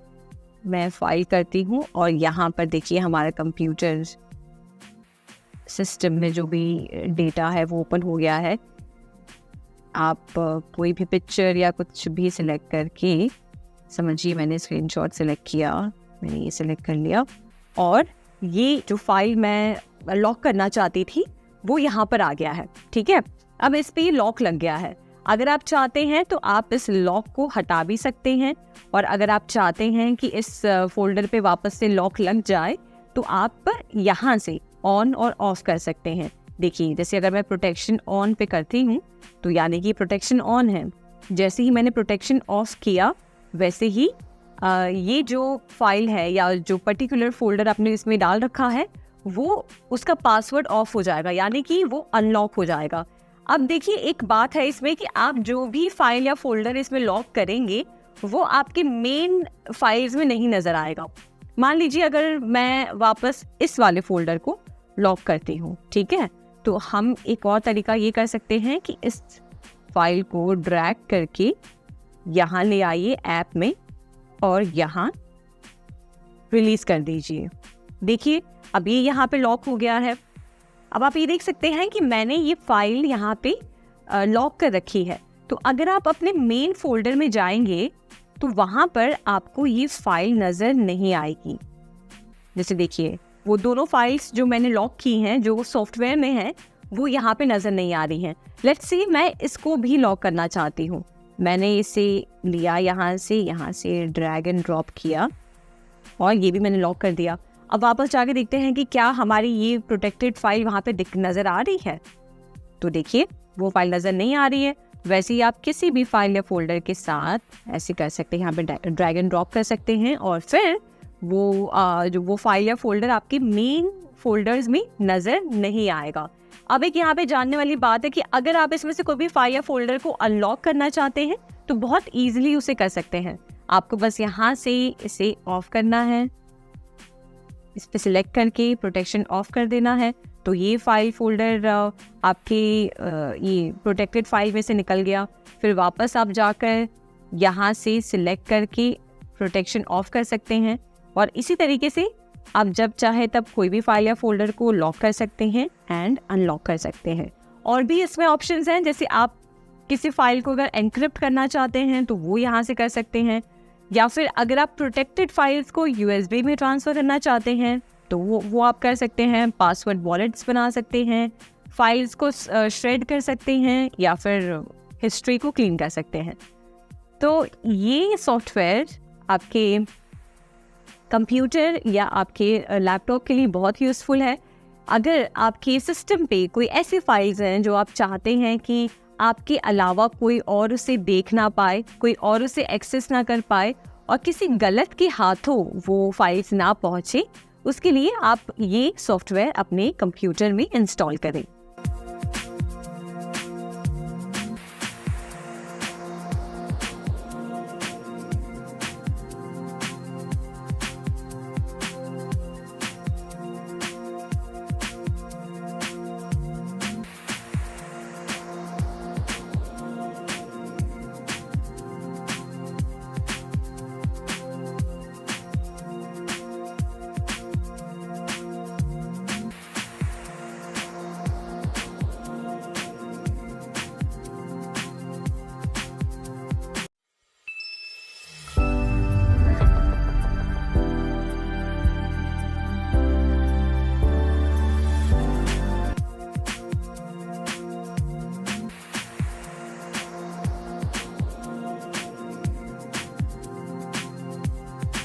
विंडोज़ 11 पर प्रोग्राम को इंस्टॉल करने के लिए कई सारे तरीके हैं। आप CD या DVD से इंस्टॉल कर सकते हैं, इंटरनेट से डाउनलोड कर सकते हैं, विंडोज़ स्टोर से डाउनलोड कर सकते हैं या फिर USB ड्राइव्स या पेन ड्राइव्स जैसी रिमूवेबल स्टोरेज डिवाइसेस से भी प्रोग्राम्स को इंस्टॉल किया जा सकता है। यूजर्स किसी भी माध्यम से आसानी से प्रोग्राम्स को इंस्टॉल कर सकते हैं। एक बार इंस्टॉल होने के बाद प्रोग्राम्स को कंट्रोल पैनल या सेटिंग्स ऐप का इस्तेमाल करके अनइंस्टॉल या मॉडिफाई किया जा सकता है। शुरुआत में इंस्टॉलेशंस आमतौर पर CDs या DVDs का इस्तेमाल करके किया जाता था, लेकिन इंटरनेट डाउनलोड्स और USB ड्राइव्स जैसे तेज तरीके आने के बाद अब इन माध्यमों का कम यूज होता है। अब इसमें हम जानेंगे कि आप कोई भी फाइल या फोल्डर कैसे किसी CD या DVD में से इंस्टॉल कर सकते हैं। अब देखा जाए तो आजकल कोई भी CD या DVD में से कोई भी फाइल्स इंस्टॉल नहीं करता है, क्योंकि अब हमारे पास USB ड्राइव्स आ गए हैं और भी ऐसे फास्ट ऑप्शंस आ गए हैं जो एक तरह से CD या DVD को रिप्लेस कर दिए गए हैं। पर फिर भी अगर आप इंस्टॉल करना चाहते हैं तो बहुत ही सिंपल तरीका है। आप जैसे ही CD या DVD ड्राइव अपने लैपटॉप या कंप्यूटर में इंसर्ट करेंगे तो वो ऑटोमेटिकली इंस्टॉल होना शुरू हो जाएगा। अगर वो ऑटोमेटिकली इंस्टॉल होना शुरू नहीं हो रहा है तो सबसे पहले आपको उसे रन करना होगा, और रन करने के लिए अगर वो कोई पासवर्ड मांग रहा है तो आप अपने CD या DVD के कवर में या फिर उसके मैनुअल में देखें कि कोई अगर पासवर्ड मेंशन है। अगर कोई पासवर्ड मेंशन है तो वो पासवर्ड एंटर करें और ऑटोमेटिकली फिर वो इंस्टॉल होना शुरू हो जाएगा। अब आगे बढ़ते हुए चलिए जानते हैं कि आप किसी प्रोग्राम या एप्लीकेशन को अपने विंडोज लैपटॉप या विंडोज कंप्यूटर पे कैसे इंस्टॉल कर सकते हैं और कैसे अनइंस्टॉल कर सकते हैं। तो वैसे तो आपके विंडोज लैपटॉप में या आपके विंडोज कंप्यूटर में ऑलरेडी बहुत सारे प्रोग्राम्स या फिर एप्लीकेशंस आते हैं, पर अगर आपको ज़रूरत है और एप्लीकेशंस की और प्रोग्राम्स आप यूज़ करना चाहते हैं तो 3 तरीके हैं इंस्टॉल करने के। या तो आप किसी ड्राइव से आप कंप्यूटर में इंसर्ट करके उस प्रोग्राम को इंस्टॉल कर सकते हैं।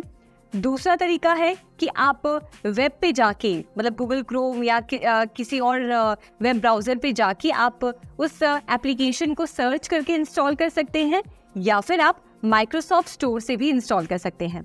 तो आइए सबसे पहले हम सीखते हैं कि कैसे हम वेब ब्राउज़र से किसी भी एप्लीकेशन को इंस्टॉल करते हैं। तो मैं यहाँ पर स्क्रीन पर आ गई हूँ और मैं गूगल क्रोम ओपन करूँगी और यहाँ पे समझिए हम कोई एप्लीकेशन इंस्टॉल करते हैं। हम एक वीडियो एडिटिंग टूल है वो इंस्टॉल करते हैं जिसका नाम है फिल्मोरा। ओके, तो हमने यहाँ पे सर्च किया फिल्मोरा डाउनलोड। ठीक है, यहाँ पे हम गए और यहाँ पे देखिए download it for free option है, इस पर हम डबल क्लिक करेंगे और यहाँ पे देखिए विंडोज़ का ऑप्शन दिया है, यानी कि ये जो वर्जन है ये विंडोज़ 11 का वर्जन है।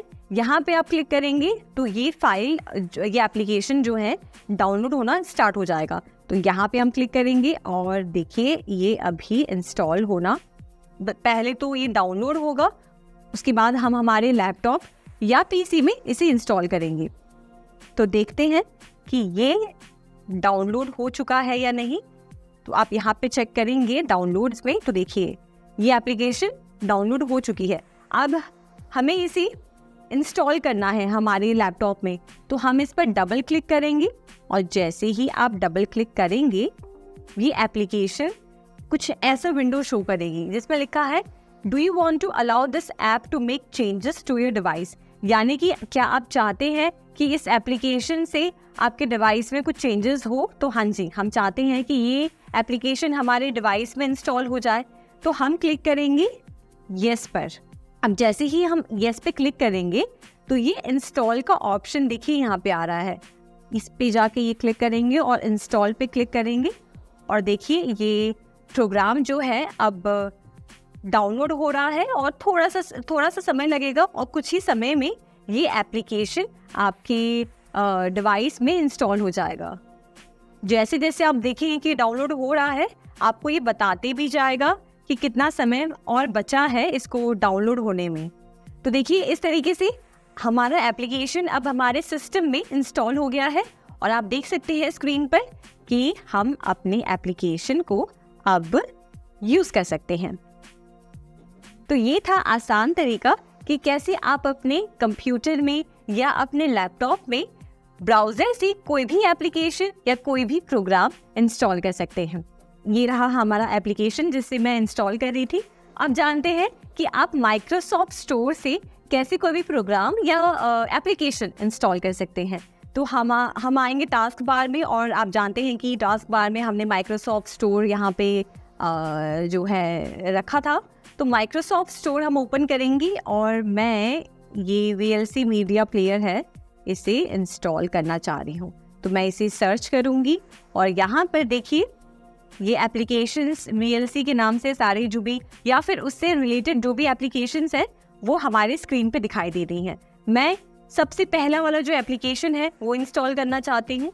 तो मैं यहाँ से जब इंस्टॉल पे क्लिक करूँगी तो देखिए ये एप्लीकेशन अब डाउनलोड होना शुरू हो गया है और आप कुछ ही सेकंड्स में ये एप्लीकेशन आपके सिस्टम में इंस्टॉल हो जाएगा।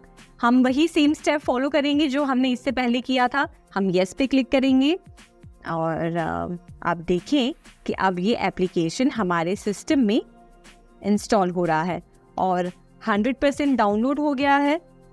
अब आप कुछ ही देर में ये एप्लीकेशन हमारे सिस्टम में भी आ जाएगा।